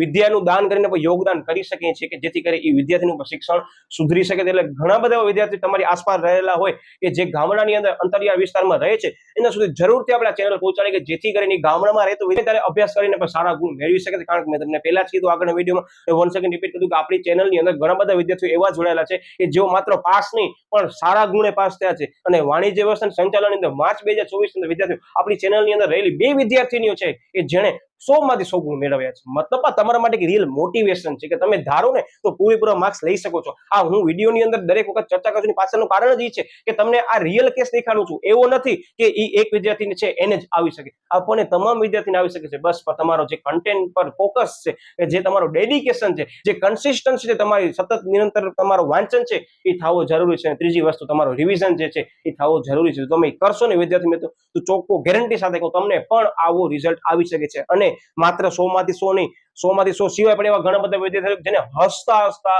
વિદ્યાર્થી મિત્રો બોર્ડની પરીક્ષાની અંદર 90 થી વધારે ગુણ આવી ગયા છે. મેં આપણી ચેનલની અંદર કોમ્યુનિટી સેક્શનમાં એક લિંક જ મૂકી છે કે જેની અંદર વિદ્યાર્થીઓ પોતાનો રોલ નંબર અને એની પોતાના જેટલા પણ માર્ક્સ આવ્યા છે એ લોકોએ પોતે લખ્યા છે કે જેથી કરીને એને ખબર પડી કે આવી રીતે તૈયારી તમે કરશો તો સારા ગુણ આવી શકશે. ઘણી બધી એવી કોમેન્ટ્સ તમે જોશો તમને ખબર પણ પડશે કે કેવી રીતે તૈયારી કરે એને લગતી પણ માહિતી તમારા સુધી પહોંચાડી છે. તો મને તમામ વિદ્યાર્થીઓ જે માહિતી આપી ખૂબ જ ગમી છે કારણ કે આવનાર ભવિષ્યની અંદર તમારા જે જુનિયરો હશે એને પણ કામ આવશે અને અત્યારે જે વિડીયો જોવે છે એને પણ કામ આવવાનું છે. કારણ કે ઘણા વિદ્યાર્થીઓને એવું સાહેબ અમને આવડે તો છે પણ તૈયારી કેવી રીતે કરવી કે અમને સારો આઉટપુટ મળે માર્ક્સની અંદર, તો એની પણ એ લોકોએ ચર્ચા કરી સાહેબ આવી રીતે આમ તૈયારી કરશું તો આપણે આવા ગુણ આવી શકે છે. એટલે ખાસ વિદ્યાર્થી મિત્રો આપણી ચેનલની અંદર થોડોક સમય ફાળવી અને તમામ જે આ કોમેન્ટ્સ છે કેમ તૈયારી કરે એ પણ જોજો, ક્વિઝ પણ આપજો, શોર્ટ્સ પણ જોજો અને સમયને ધ્યાનમાં લઈ વળી પાછું નવી કંઈક સરપ્રાઈઝ સાહેબ લઈને આવી રહ્યા છે એટલે ખાસ ચેનલ ઉપર જોડાયેલા રહેજો. હવે વિદ્યાર્થી મિત્રો આપણે જે પ્રશ્ન લીધો છે એ આરબીઆઈ ના બિન નાણાકીય કાર્યો છે કે જેનામાંથી જનરલી 1 માર્કનો પ્રશ્ન પૂછે છે કે બાકી તમે અત્યારે જે કરો છો એ 3 માર્કને ધ્યાનમાં લઈને આપણે તૈયારી તો રાખવાની જ છે. પણ આનામાંથી બોર્ડની અંદર 1 માર્કનો પ્રશ્ન પૂછવામાં આવ્યો છે તમને કહેતો આવીશ અને 1 સેકન્ડ કહી દઉં મેં તમને પહેલા જ કહ્યું તમને કોઈ પણ અન્ય પ્રકાશન ઉપાડવાની જરૂર પડશે નહીં. અહીંયા જ હું તમારો બધો કરાવી દઈશ. એ પૈકી આપણે આજે લીધો છે આ જ ટોપિકમાં 1 માર્કનો પ્રશ્ન કે જે રિસેન્ટલી પેપરની અંદર ક્યાંય પૂછવામાં આવ્યું છે કે નહીં. તો આપણે સૌથી પહેલા ગુજરાત બોર્ડના પેપરની ચર્ચા કરીએ તો એમ સમજી લો કે આરબીઆઈ ની જે પણ સ્થાપના છે ક્યારે કરવામાં આવી હતી જુલાઈ 23 ના પેપરમાં 1 માર્કના એમસીક્યુમાં પૂછાયેલો છે. એટલે જે બોર્ડની તૈયારી કરે છે ધોરણ 12 ની એને તો કામ આવવાનો છે પણ પ્લસમાં જે અનધર કોઈ પણ તૈયારી કરે છે કે જેની અંદર આ ટોપિક આવે છે તો વિદ્યાર્થી મિત્રો તમારા માટે એક ઓથેન્ટિક વસ્તુ કહેવાય કે બોર્ડના પેપરોની અંદર પણ આ વસ્તુ પૂછવામાં આવી છે. પછી એક તો વર્ષ પૂછાઈ ગયો છે કે આરબીઆઈ ની સ્થાપના ક્યારે કરવામાં આવી હતી. ઓકે, પછી એનું મુખ્ય મથક ક્યાં આવેલું છે તો યાદ રાખજો કે આરબીઆઈ નું મુખ્ય મથક મહારાષ્ટ્રની અંદર આવેલું છે અને એની સાથે કદાચ તમને કોઈ પરીક્ષામાં દેખાય તો સેબી નું મુખ્ય મથક ક્યાં આવેલું છે તો સેબી નું મુખ્ય મથક એમાં પણ મુખ્ય કાર્યાલય કહી શકાય છે આપણે તો એ પણ મહારાષ્ટ્રની અંદર આવેલું છે. બાકી ચેન્નઈ, કોલકાતા અને દિલ્હીની અંદર પણ આવેલું છે પણ મુખ્ય કાર્યાલય આપણે એમ કહીએ તો યાદ રાખજો મુંબઈની અંદર બંનેનું આવેલું છે. અને એમસીક્યુ એમ પણ પૂછવામાં આવ્યું છે કે દેશની સર્વોચ્ચ બેંક નીચેના પૈકી કઈ ગણવામાં આવે છે. જવાબમાં શું આવશે? આરબીઆઈ, જે જુલાઈ 22 ની અંદર એમસીક્યુમાં બોર્ડમાં પૂછવામાં આવ્યું છે. મતલબ તમે સમજી ગયા છો કે તમારો 1 માર્કનો પ્રશ્ન પણ તમારો 5 માર્ક અને 3 માર્કના પ્રશ્નો સાથે જ હું કવર કરાવી દઈશ. છેલ્લે નોટ ડાઉન કરજો, અત્યારે નોટ ડાઉન કરવાની જરૂર રહેતી નથી. ઓકે, હવે આપણે લઈએ છીએ એના પછી યસ કે આરબીઆઈ ના બિન નાણાકીય કાર્યો યાદ રાખજો મધ્યસ્થ બેંક વર્ડ આવે તોય પણ આરબીઆઈ આવશે અને રિઝર્વ બેંક ઓફ ઇન્ડિયા આવે તો પણ તમે જતા જવાબ કરો છો એ જ કરો છો એટલે ખાસ ધ્યાન રાખજો. હવે આની અંદર તમે ચોપડીમાં અભ્યાસ કરશો ને વિદ્યાર્થીઓ તો વેપારી બેંકના કાર્યો આપેલા છે ને મધ્યસ્થ બેંકના પણ કાર્યો આપેલા છે. એટલે પ્રશ્નો જ્યાં પણ પૂછે ને ત્યારે ખાસ એક નોટ ડાઉન કરજો કે મધ્યસ્થ વર્ડ તો નથી ને, જો મધ્યસ્થ બેંકનો વર્ડ આપ્યો એનો મતલબ આરબીઆઈ અત્યારે જે કાર્યો કરી છે એ આવશે. Yes, okay. હવે શું કહે છે આની અંદર બિન નાણાકીય મુખ્યત્વે 3 છે યાદ રાખજો. એમાં સૌથી પહેલો નિયમન અને દેખરેખની કામગીરી. જો મેં તમને પહેલા જ કીધું કે નાણાકીય કાર્યોની અંદર ઘણી જગ્યાએ પૈસા આવતા હતા પણ બિન નાણાકીયની અંદર પૈસા આવશે નહીં. આમ આપણને યાદ રાખવાનું છે એટલે ગોખવાનું તો નથી. જો શું કહે છે સૌથી પહેલો તો કે નિયમન અને દેખરેખની કામગીરી. પછી બીજો મુદ્દો શું આવે છે? પ્રોત્સાહનના કાર્યો. આપણે વિસ્તૃત સમજવાના છે, પહેલા મેઇન પોઈન્ટ તમને કહી દો. અને ત્રીજો કાર્ય છે સમાવેશી વિકાસ માટેના કાર્યો. યાદ રાખજો આ પ્રશ્ન 1 માર્ક માટે કામનો છે, આનામાંથી પૂછાય છે અને પૂછાઈ પણ ગયો છે એટલે 1 સેકન્ડ આપણે કરશું ત્યાં તમને કહેતો હોઈશ કે ખાસ ધ્યાન રાખજો. ઓકે, હવે સૌથી પહેલો કાર્ય આવે છે કે નિયમન અને દેખરેખની કામગીરી. નિયમન મેં તમને પહેલા જ કીધું કે આપણા ભારત દેશની અંદર તમામ બેંકો જે છે વેપારી બેંકો એના ઉપર નિયમન કોણ કરે છે? શેડ્યુલ બેંક છે એના ઉપર નિયમન કોણ કરે છે? તો યાદ રાખજો નિયમન એટલે રેગ્યુલેટર ઇંગ્લિશમાં કહેવાય, એના ઉપર દેખરેખ રાખે છે. તો યાદ રાખજો કોણ છે? તો રિઝર્વ બેંક ઓફ ઇન્ડિયા છે. અંદર કે છે જો સમજૂતીમાં ધ્યાન રાખજો કે સમગ્ર મૂડી બજાર, યાદ રાખજો મૂડી બજાર જે લાંબા ગાળાનું બજાર છે એ અને નાણાં બજારની કામગીરી એટલે કે જે ટૂંકા ગાળાનું બજાર છે એના ઉપર કોણ રાખે છે દેખરેખ? તો કે રિઝર્વ બેંક ઓફ ઇન્ડિયા રાખે છે. હવે જે વિદ્યાર્થી અત્યારે આર્ટ્સનો છે એના માટે તો પ્રશ્ન નવો છે પણ જે વિદ્યાર્થી કોમર્સનો અત્યારે આ વિડીયો જોવે છે એને વાણિજ્ય વ્યવસ્થા અને સંચાલનની અંદર ચેપ્ટર નંબર 9 આવશે નાણાકીય બજાર, જેની અંદર ચોખ્ખું લખેલું હશે કે નાણાકીય બજાર જે છે એનામાં સંગઠિત નાણાં બજાર ઉપર કોનું નિયમનકારી સંસ્થા છે, કઈ કોણ એના પર નિયંત્રણ રાખે છે, કોણ એના પર દેખરેખ રાખે છે? તો જવાબમાં આવશે રિઝર્વ બેંક ઓફ ઇન્ડિયા. એટલે આ પ્રશ્ન તમને બે વિષયમાં કામ આવી શકે. પછી આવે છે બેંકો સિવાયની જે પણ નાણાકીય બજારો છે એના ઉપર પણ બે શું કરે છે? નિયમન કરે છે. પછી વેપારી બેંક શાખાઓના વિસ્તરણની અને કામની પદ્ધતિ ઉપર પણ શું રાખવામાં આવે છે? દેખરેખ રાખવામાં આવે છે. હવે અહીંયા શબ્દ આવ્યો કે બેંકો સિવાયની નાણાકીય બજારોની સંસ્થાઓ, તો કઈ? જેને ઇંગ્લિશમાં કહેવામાં છે નોન બેન્કિંગ ફાઇનાન્શિયલ ઇન્સ્ટિટ્યુશન. તો એક્ઝામ્પલ હું તમને કહું છું કે મુથુટ ફિનકોર્પ છે શું છે, વિવિધ મિલકતો લઈ એના ઉપર શું આપે છે, લોન આપે છે. તો વિદ્યાર્થી મિત્રો એ લોન આપે છે એક જાતનું નાણાકીય બજાર જ કહેવાય કે નાણાંની સુવિધા પૂરી પાડે છે. તો એના પર પણ યાદ રાખ એ નિયમન કરીને દેખરેખ રાખે છે. એ લોકો જે પ્રમાણે કાર્યવાહી કરે છે, જે પ્રમાણે લોન આપે છે યોગ્ય રીતે આપે છે કે નહીં, બરાબર, આ વસ્તુ ધ્યાનમાં લેવાની છે. બાકી ક્યાંય જ વિસ્તૃતમાં સમજૂતી આવશે નહીં, જસ્ટ ફોર એક્ઝામ્પલ આપણે લીધી છે. યસ. પછી આવે છે પ્રોત્સાહનના કાર્યો. બરાબર, હવે પ્રોત્સાહનના કાર્યો એક એક આપણે સમજવાના છે. શું કામ કે આ એક માર્કની અંદર આવી શકે છે. યસ. આરબીઆઈ લોકોમાં ખાતા ખોલાવવા અંગે, ધંધાની ચુકવણીઓ ચેક દ્વારા કરવા અંગે જાગૃતતા ફેલાવે છે. આજની તારીખમાં વિદ્યાર્થી મિત્રો તમે વિડીયો જોવો છો ને પછી એકવાર શું કરજો ખબર છે, આરબીઆઈ સર્ચ કરજો. આરબીઆઈ ની ઓફિશિયલ યુટ્યુબ ચેનલ છે જેના ઉપર વિદ્યાર્થી મિત્રો ઘણા ગ્રાહકોને એમ સમજી લો જાગૃતતા માટે કરીને ઘણી બધી એડવર્ટાઇઝમેન્ટ પણ કરવામાં આવે છે. ઇવન તમે ક્યારેક ન્યૂઝ ચેનલની અંદર જોશો ને તો વચ્ચે એડવર્ટાઇઝમેન્ટ પણ આવશે કે આરબીઆઈ આવું કહે છે, તમે કોઈ પણ સમસ્યા હોય તમે આના ઉપર નિરાકરણ લાવી શકો છો. ઇવન હવે તો આરબીઆઈ એક હેલ્પલાઇન નંબર જાહેર કર્યો છે કે જેની અંદર તમને કોઈ પણ બેંકની અંદર મુશ્કેલી અનુભવે છે, તમારી જે પણ સમસ્યા છે, આરબીઆઈ તમારી કમ્પ્લેન્ટને નોટ ડાઉન કરશે. પણ એની એક શરત છે કે સૌથી પહેલા તમે ઈ પર્ટિક્યુલર બેંકની જે વેબસાઇટ છે એના ઉપર કન્ઝ્યુમર હેલ્પલાઇન ઉપર જઈ તમે ફરિયાદ નોંધાવો. એ ફરિયાદનો જો અમુક કલાકોની અંદર ઉકેલ ના આવે તમે એ જ ફરિયાદ તમે આરબીઆઈ ને ટ્રાન્સફર કરી શકો છો. મતલબ કે આજની તારીખમાં દરેક બેંકોની તમે સાઈટ જોશો ને એમાં રિડ્રેસલ કરીને હશે કે એની ઉપર તમે જે પણ સમસ્યા હશે તમે રજૂ કરી શકો છો અને તમારા 48 કલાકની અંદર એ બેંક બ્રાન્ચ અથવા બેંક બ્રાન્ચના મેનેજર અથવા કોઈ પણ હેડ હશે વિદ્યાર્થીઓ તમારી સોર્ટ આઉટ કરી નાખશે. અધરવાઇઝ જો સમસ્યા તમે આરબીઆઈ ને પહોંચાડશો તો સીધો આરબીઆઈ એ બેંકને જાણ કરશે કે ભાઈ આવી તમારા સમક્ષ ફરિયાદ નોંધાવી છે. એટલે આટલી સતર્ક સુવિધા વિદ્યાર્થી મિત્રો આરબીઆઈ આપે છે. Okay, yes. એના પછી શું કહે છે અંદર કે ગામડાઓમાં બેંકની વધુ શાખા ખોલાય. ધ્યાન રાખજો આનો ટાર્ગેટ શું છે કે ગામડાઓની અંદર બેંકની શું ખોલાય તો વધુ પ્રમાણમાં શાખા ખોલાય એના માટે કરીને પ્રયત્ન કરે છે. અને સહકારી બેંકોને પણ પ્રોત્સાહન આપે છે. સહકારી બેંકો એટલે કે કોઓપરેટિવ, જેની પાછળ વર્ડ લાગતો હશે તમે સાંભળ્યું, આને સહકારી બેંક કહેવામાં આવે છે. આગળ એનું કોઈ પણ નામ હોઈ શકે છે. તો આ સહકારી બેંકોને પણ આરબીઆઈ સગવડ પૂરી પાડે છે, આવી રીતે પ્રયત્ન કરીને પ્રોત્સાહન પૂરા પાડે છે. Okay, yes. એના પછી આવે છે કે વધુ લોકો સંગઠિત નાણાં બજારમાં આવે તે માટે સતત પ્રયાસો કરે છે. હવે યાર વર્ડ આવ્યો સંગઠિત નાણાં બજાર. યાદ રાખજો આગળ તમને અભ્યાસમાં તો આવવાનો જ છે. વાણિજ્ય વ્યવસ્થાના સંચાલનના ચેપ્ટર નંબર 9 ની અંદર પણ અત્યારે તમને હું થોડીક એની સમજ આપું તો સંગઠિત બજાર એટલે એવું બજાર કે જેના ઉપર કોઈ પણ એમ સમજી લો કે રેગ્યુલેટર હોય. ઇટ મીન્સ કે સંગઠિત નાણાં બજાર છે તો એના ઉપર આરબીઆઈ નું રેગ્યુલેશન હશે, આરબીઆઈ એના ઉપર કંટ્રોલ કરતી હશે. એનો મતલબ કે ગ્રાહકોને એક પ્રકારનું જોખમ ઘટી જશે. અને અસંગઠિત એટલે શું કે એવા બજારો જેના ઉપર કોઈ દેખરેખ રાખશે નહીં, એ પોતાની રીતે કાર્ય કરતી હશે ને એની અંદર આવી સંસ્થા કોઈ પણ દખલગીરી કરશે પણ નહીં આરબીઆઈ જેવી. આ યાદ રાખજો, બે વસ્તુનો તફાવત આગળ તમને કામ આવશે. એટલે યસ. પછી આવે છે કે સમાવેશી વિકાસ માટેના કાર્ય. મેં તમને જે કીધું હતું સ્ટાર્ટિંગમાં કે પોઈન્ટ ખાસ કરજો એક માર્કની દ્રષ્ટિએ, એ આ મુદ્દો છે કે ધિરાણ માટેની અગ્રિમતા ધરાવતા ક્ષેત્રો એનામાં કયા આવે, એક માર્ક્સમાં આવી શકે છે કે કયા ક્ષેત્રો પર વધારે ધ્યાન આપવામાં આવે છે આરબીઆઈના બિન નાણાકીય કાર્યોમાં લોનની અંદર કે ધિરાણ આપવાની શરતે. તો યાદ રાખજો સૌથી પહેલો ખેતી. હવે ખેતી માટે કોની સ્થાપના કરવામાં આવી હતી બધાને ખ્યાલ છે, નાબાર્ડની સ્થાપના કરવામાં આવી હતી. નાબાર્ડનું પૂર્ણ સ્વરૂપ ચેપ્ટર નંબર 8 માં ભણવાના જ છે, પણ કોઈ પણ અત્યારે તમને કહી દઉં કે national bank four agriculture and rural development અત્યારે તમે સાઈડમાં લખી શકો છો. પાછા ચેપ્ટર નંબર 8 માં ફરીથી આવવાનો છે અને મોસ્ટ ટાઈમ પ્રશ્ન છે દરેક પરીક્ષાની અંદર તમને ફૂલ ફોર્મની દ્રષ્ટિએ એક માર્ક્સમાં કામ આવશે. ઓકે, પછી શું કહે છે નાના કદના ઉદ્યોગોને પણ અહીં ધ્યાન આપવામાં આવે છે. નાના કદના ઉદ્યોગોને ગૃહ ઉદ્યોગો પણ અલગ તમને કહી દો.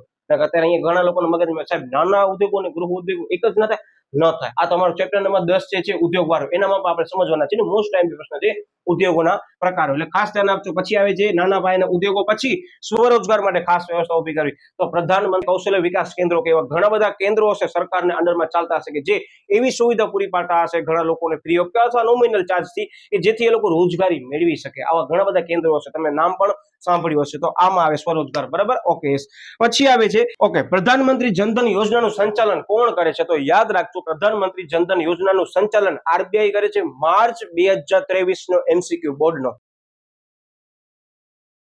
વિદ્યાર્થી મિત્રો યાદ રાખજો આરબીઆઈ આવશે. એટલે ખાસ ધ્યાનમાં રાખજો આ પ્રશ્ન એમ સમજી લો એક માર્કની અંદર એમસીક્યુ માં પૂછાઈ ગયો છે, એટલે વળી પાછો પૂછાવાના ચાન્સ એક માર્કની અંદર આવે તો કદાચ સ્વાધ્યાયમાં પણ ના આપેલો હોય ને તો આ મારું વિડીયો જોનાર દરેક વિદ્યાર્થીનો માર્ક્સ એક પણ તૂટવો ન જોઈએ. અને તમને બધાને ખ્યાલ છે કે આપણી ચેનલની અંદર 2 વિદ્યાર્થીઓને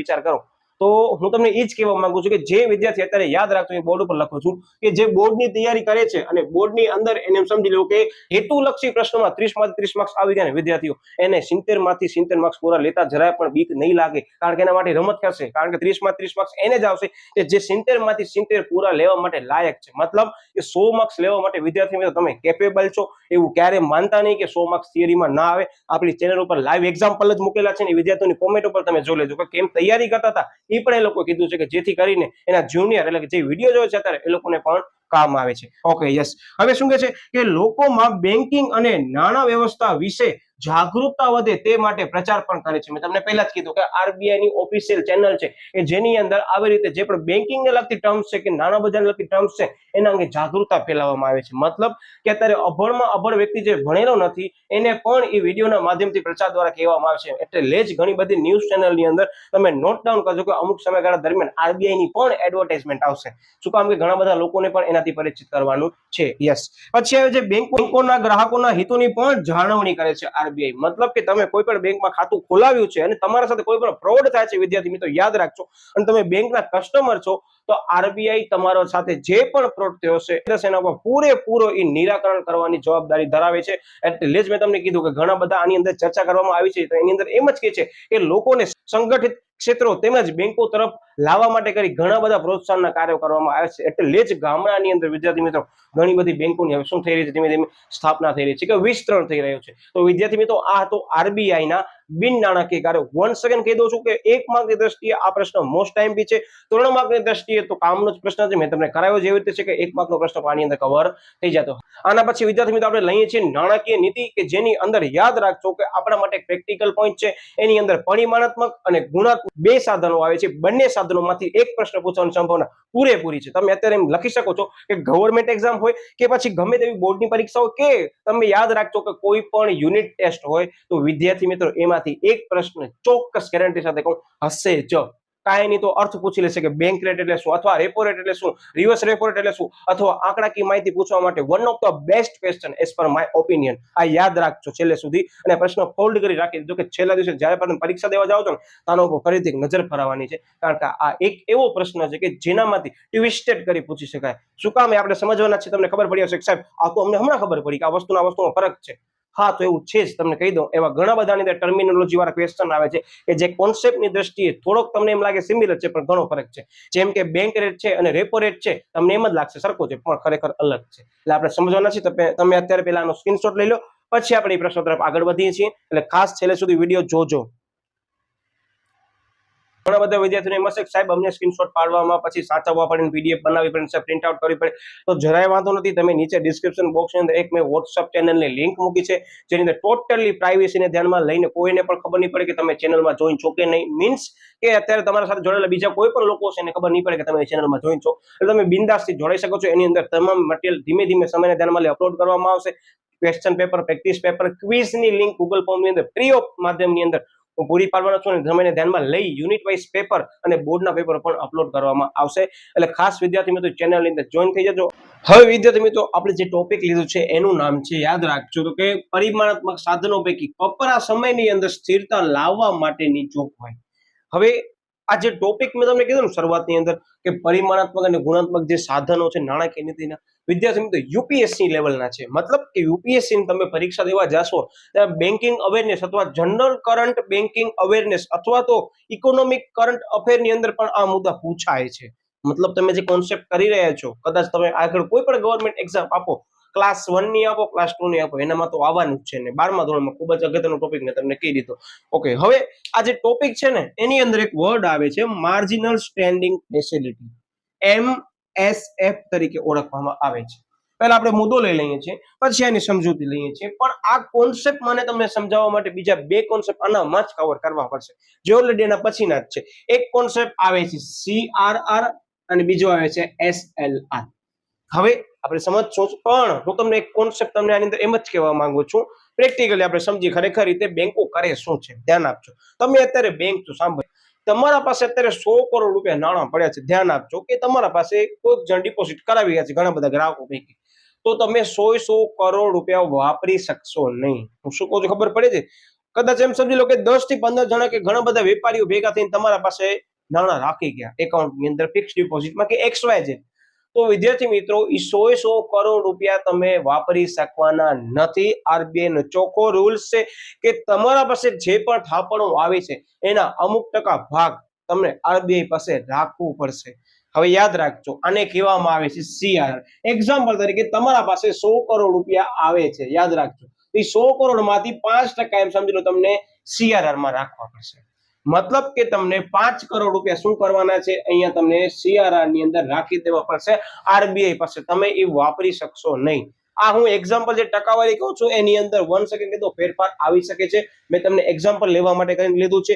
આનો આંકડો 4.5 અરાઉન્ડ હોઈ શકે છે, depends on current affair topic. બરાબર, આ તમને મેં પહેલા જ કહી દીધું છે. થોડો ઘણો વ્યાજ દર બદલશે. ઓકે, હવે SLR ની અંદર એમ સમજી લો કે મને એપ્રોક્સિમેટલી 18 થી 20% રૂપિયા રાખવા પડશે. આ તમને જે દર આપું છું આની આસપાસ હોઈ શકે છે.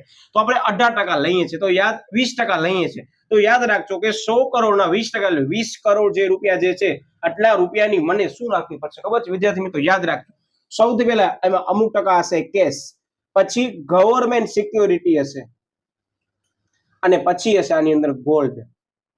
હવે સાંભળજો, આ જે ત્રણે વસ્તુ છે મને કોને આપવી પડશે? સાહેબ તમને RBI ને આપવી પડશે.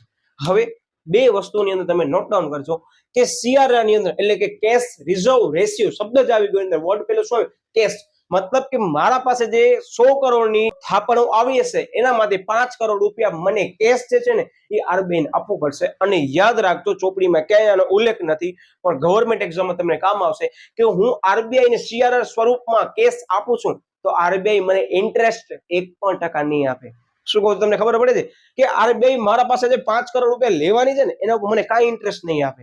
મને RBI પાસે અમુક નીતિ નિયમને ધ્યાનમાં લઈ રૂપિયા રિઝર્વ રાખવા પડશે જ. તો યાદ રાખજો, SLR ની અંદર જે છે એ સૌથી પહેલા મારા પાસે અમુક ટકા કેશ હશે, એ કેશ પણ SLR ના સ્વરૂપમાં મૂકવામાં આવે છે. હવે એ ઇન્ડિયન કરન્સી હોય કે અનધર કરન્સી હોય એ ટોટલી આની અંદર લઈ શકાય છે. પછી ગવર્નમેન્ટ સિક્યોરિટી, મેં ગવર્નમેન્ટ પાસેથી અમુક જામીનગીરીઓ લીધી હશે અને મારા પાસે રાખી હશે. એનો મતલબ કે મારા જે નાણાં છે ગવર્નમેન્ટ પાસે છે અને એના બદલામાં ગવર્નમેન્ટે મને જામીનગીરી આપી છે, હું કોને આપી દઈશ? RBI ને આપી દઈશ. બરાબર. અને ત્રીજી વસ્તુ શું છે? ગોલ્ડ. એનો મતલબ તમે લોજિકલી વિચારો કે આપણે એમ સમજી લો કે RBI ને SLR ને CRR આપી છે, એનામાં ફાયદો શેમાંથી મળશે? તો તમને એમ જ થશે સાહેબ CRR માં તો 1% વ્યાજ નથી મળવાનું, મળશે શેમાં? સાહેબ SLR માં મળશે, પણ વ્યાજ નહીં મળે. સાંભળજો, શું મળશે ખબર છે? ગવર્નમેન્ટ સિક્યોરિટી તમે રાખી હશે, એનો જે રૂપિયા તમે રાખી હશે એની કિંમત એમ સમજી લો ભવિષ્યની અંદર બદલી શકવાની છે, વધઘટ થવાની છે, એટલે જનરલી વધવાની જશે. ગવર્નમેન્ટની કોઈ પણ સિક્યોરિટીમાં રોકાણ કરીએ તો પહેલાથી અમુક સિક્યોરિટી છે એની અંદર રોકાણ જે છે એની અંદર જે રોકાણ કર્યું હશે એનો વ્યાજનો દર આપણે પહેલા જ કહી દીધું છે. પછી ગોલ્ડ, સપોઝ મેં આજે ગોલ્ડ રહી રાખ્યો હશે તો ભવિષ્યની 5 વર્ષ પછી ગોલ્ડના ભાવમાં શું હશે? સાહેબ તફાવત જોવા મળશે, વધઘટ જોવા મળશે, એપ્રોક્સિમેટલી વધારો થયો હશે. આપણે માનીને ચાલીએ, જૂના રેકોર્ડને ધ્યાનમાં લઈએ. મતલબ અહીંયા થાય શું છે ખબર છે કે આપણે RBI પાસે આજે SLR રાખશું ને એ આપણને ફાયદાકારક નીવડશે. મતલબ સ્ટેટ્યુટરી લિક્વિડિટી રેશિયો તરીકે ઓળખવામાં આવે છે. આના પછી બંને પોઈન્ટ આપણે વિસ્તૃતમાં સમજવાના છે, પણ અત્યારે મેં તમે એટલે લીધા કે આ જે માર્જિનલ સ્ટેન્ડિંગ ફેસિલિટી હું મુદ્દો સમજાવવાનો છું ને એ ઓના ઉપર ડિપેન્ડ કરે છે ટોટલી. ખરેખર રીતે આ બે મુદ્દા પહેલા કરવા જોઈએ, પછી આ મુદ્દો કરવો જોઈએ, પણ આપણે જેમ ક્રમ આપે છે એ પ્રમાણે લઈએ છે. કોન્સેપ્ટ સમજવો છે એની કોન્સેપ્ટ સમજાઈ ગયો તો મને તમે પરીક્ષાના દિવસે વિદ્યાર્થી મિત્રો યાદ રાખજો, યાદ આવશે આ મુદ્દો, કારણ કે આ મુદ્દો સમજવો ખૂબ જ અગત્યનો છે ને કાઉન્સમાં લખેલો છે. પણ સમજાવવું નહીં ને હું તમને, ને તમને કોઈ પ્રશ્ન પૂછે ને કે MSF એટલે શું સમજાવો, ચાલો કોઈ ઇન્ટરવ્યુમાં, તો જવાબ ન આપી શકે મોટા વિદ્યાર્થી. એટલે આપણે આ વિસ્તૃત સમજવાના જ છીએ. ઓકે, હવે આપણે આવી જઈએ આ મુદ્દાની અંદર, પહેલા સમજૂતી લઈ લઈએ. શું કહે છે કે કપરા સમયમાં સ્થિરતા લાવવા માટેની જોગવાઈ. એમ સમજી લો હું વેપારી બેંક છું, મારી તમામ જે રિઝર્વ જે છે એ RBI પાસે પડી છે અને મને જે RBI આમ સમજી લો કે આની અંદર જે 25% આપણે જે છે એ ગવર્નમેન્ટને આપશું, બાકીના 70 થી 75% આપણા પાસે લોન દેવાની ફેસિલિટી પડી હશે. બરાબર. મતલબ કે 100 કરોડ માંથી 70 થી 75 કરોડ આપણા પાસે એવા રૂપિયા પડ્યા હશે, અથવા 70 થી 75% લિમિટ એવી પડી હશે કે આપણે વેપારી બેંક તરીકે આપણે કોને, તો કે જાહેર પ્રજાને લોન આપી શકશું. હવે અહીંયા ધ્યાનપૂર્વક સમજજો કે આ 70 થી 75% લિમિટ મારી વેપારી બેંક ABC નામની છે, મેં વાપરી નાખી. મતલબ શું કહું છું ખબર છે કે 70 થી 75 કરોડની મેં લોન આપી હતી. ચાલો, હવે મારા પાસે એવી કેપેસિટી નથી કે હું RBI ના નિયમ અનુસાર હું કોઈ પણ વ્યક્તિને લોન આપી શકું, પણ મારા પાસે એક કસ્ટમર ઉભો છે, ગ્રાહક ઉભો છે કે જેને 15 કરોડની લોન જોઈએ છે, પણ મારા પાસે લિમિટ નથી. તો શું કરીશ? હું જઈશ આરબીઆઈ ને કહીશ કે આરબીઆઈ તમે મને લોન આપો, મારા પાસે 15 કરોડનો એક કસ્ટમર ઉભો છે જેને લોન જોઈએ, તો હવે આરબીઆઈ શું કહે ખબર, સાહેબ તમે લિમિટ તો વાપરી નાખી છે, તમે રેપો રેટ વાપરી નાખ્યો છે, તો હવે તમારા પાસે કાંઈ છે નહીં. તો હું આરબીઆઈ શું કહીશ ખબર, સાહેબ એક રિક્વેસ્ટ છે, મારા પાસે જે ગ્રાહક છે મને લોન આપવી છે અને હું એ લોન આપીશ અને રીપેમેન્ટ પણ કરી શકે છે એવી કેપેસિટી છે એ ગ્રાહકની અંદર, તમે મને લોન આપો એટ એની હાઉ. તો આરબીઆઈ ચેક કરશે કે આપણી એસએલઆર ને સીઆરઆર પડી છે, યસ બરાબર મેન્ટેન કરી છે આપણે, તો હવે ઈ સીઆરઆર નહીં ઉપાડે, મેં તમને પહેલા જ કીધું સીઆરઆર રોકડ અનામત સ્વરૂપમાં પડી હશે જેના ઉપર 1% વ્યાજ મળશે નહીં, તો આરબીઆઈ આપણને આ એસએલઆર ના અંદર જે કેસ રાખી હશે ને એ કેસનો ઉપયોગ કરવાની આપણને લિમિટ આપશે. હું શું કહું તમને ખબર પડી કે ગવર્મેન્ટ જે છે એ આપણી જ જે રિઝર્વ છે એની એ રિઝર્વ આપણને વાપરવાની મંજૂરી આપશે. કઈ? એસએલઆર. યાદ રાખજો, પરીક્ષામાં પ્રશ્ન પૂછાય કે ન પૂછાય, પણ કોન્સેપ્ટ વિદ્યાર્થી મિત્રો આટલો અગત્યનો છે કે ભવિષ્યની અંદર તમે કોઈ પણ ગવર્મેન્ટ એક્ઝામ આપશો ને ઇન્ટરવ્યુ આપવા ગયા ને પ્રશ્ન પૂછાય છે ને કે માર્જિનલ સ્ટેન્ડિંગ ફેસિલિટી અને રેપો રેટ વચ્ચે શું તફાવત મને સમજાવો, ત્યારે તમે જવાબ આપી શકશો. મતલબ કે આ જે કેસ છે એ વાપરવાની આપણને મંજૂરી આપશે ને એનામાંથી અમુક ટકા હિસ્સો જે છે એ આપણને આપશે ને કહેશે કે જાઓ તમે વેપારી બેંક તરીકે એ કસ્ટમરને લોન આપો 15 કરોડની. પણ અહીંયા યાદ રાખજો, આગળ આપણે કોન્સેપ્ટ સમજાતા, રેપો રેટ મતલબ કે આરબીઆઈ પાસે આપણે લોન લેવાના છીએ અને આ વસ્તુ છે આરબીઆઈ પાસે આપણે લોન જ લેવાના છે, પણ સ્વરૂપ ખબર પડી કયો આવશે, અહીંયા આપણે આરબીઆઈ ને જે ગવર્મેન્ટ સિક્યુરિટી માંથી આપીએ છે ને એનામાંથી આપણે લોન લેશું.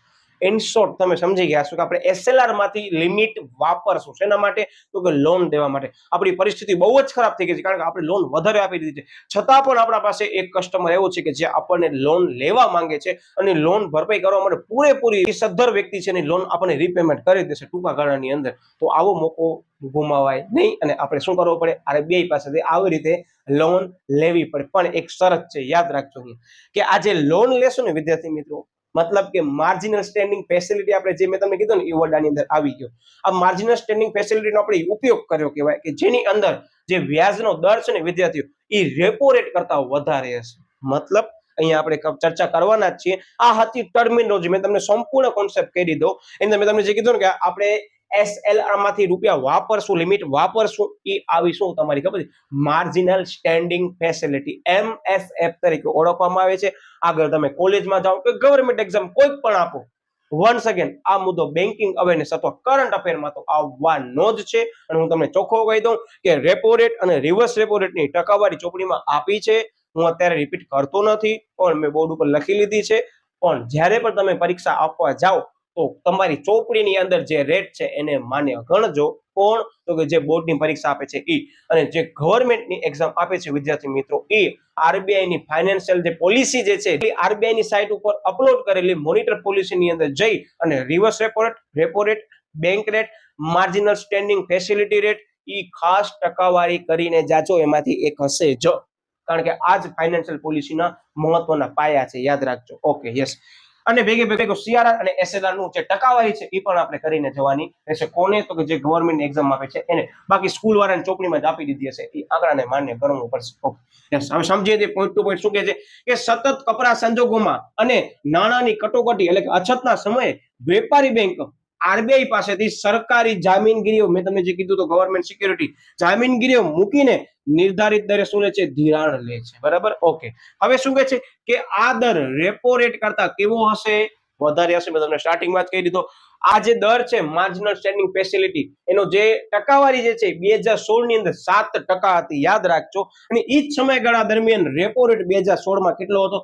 6.5%. મતલબ તમે નોટ ડાઉન કર્યો કે રિવર્સ રેપો રેટ કરતા 0.5% જે છે એ દર વધુ છે. શેનો? તો માર્જિનલ સ્ટેન્ડિંગ ફેસિલિટીનો. આ માર્જિનલ સ્ટેન્ડિંગ ફેસિલિટી ખાસ યાદ રાખજો. તમને કહી દઉં છું, પરીક્ષાની અંદર જો કન્ફ્યુઝ ક્રિએટ કરવું હોય તો આ મુદ્દો મૂકી શકે છે કે રેપો રેટ અને માર્જિનલ સ્ટેન્ડિંગ ફેસિલિટી વચ્ચે શું સંબંધ છે. તો યાદ રાખજો કે માર્જિનલ સ્ટેન્ડિંગ ફેસિલિટી રેટ જે છે એ કેવો હશે? તો કે રેપો રેટ કરતા વધારે હશે. શું કામ? મેં તમને ચર્ચા કરી દીધી. ઓકે. અને જેને કહે છે કૌંસમાં માર્જિનલ સ્ટેન્ડિંગ ફેસિલિટી તરીકે ઓળખવામાં આવે છે. અને આ માર્જિનલ સ્ટેન્ડિંગ ફેસિલિટી એટલે શું? તો કે મેં તમને જે ઉદાહરણમાં ચર્ચા કરી હતી એ વસ્તુ આવી. ક્લિયર? હવે આની અંદર એને કેશ વાપર્યું છે, ગવર્મેન્ટ સિક્યુરિટી વાપર્યું છે, ગોલ્ડ વાપર્યું છે, એ આરબીઆઈ ઉપર ડિપેન્ડ કરે છે કે કઈ પરિસ્થિતિની અંદર કેટલી લિમિટ આપવી. ઇન શોર્ટ આની અંદર એમ જ કહેવા માંગે છે, શું ખબર છે, આરબીઆઈ ચોખ્ખું કહે છે કે તમે તમારી લિમિટ છે ને વાપરી નાખી છે, તમે એવી પરિસ્થિતિએ પહોંચી ગયા છો કે તમે હવે લોન નહીં જ આપી શકો, પણ કોઈક એવી કન્ડિશન તમારા પાસે અમે મૂકીએ છીએ કે જેની અંદર તમે માર્જિનલ સ્ટેન્ડિંગ ફેસિલિટીનો યુઝ કરી શકો છો.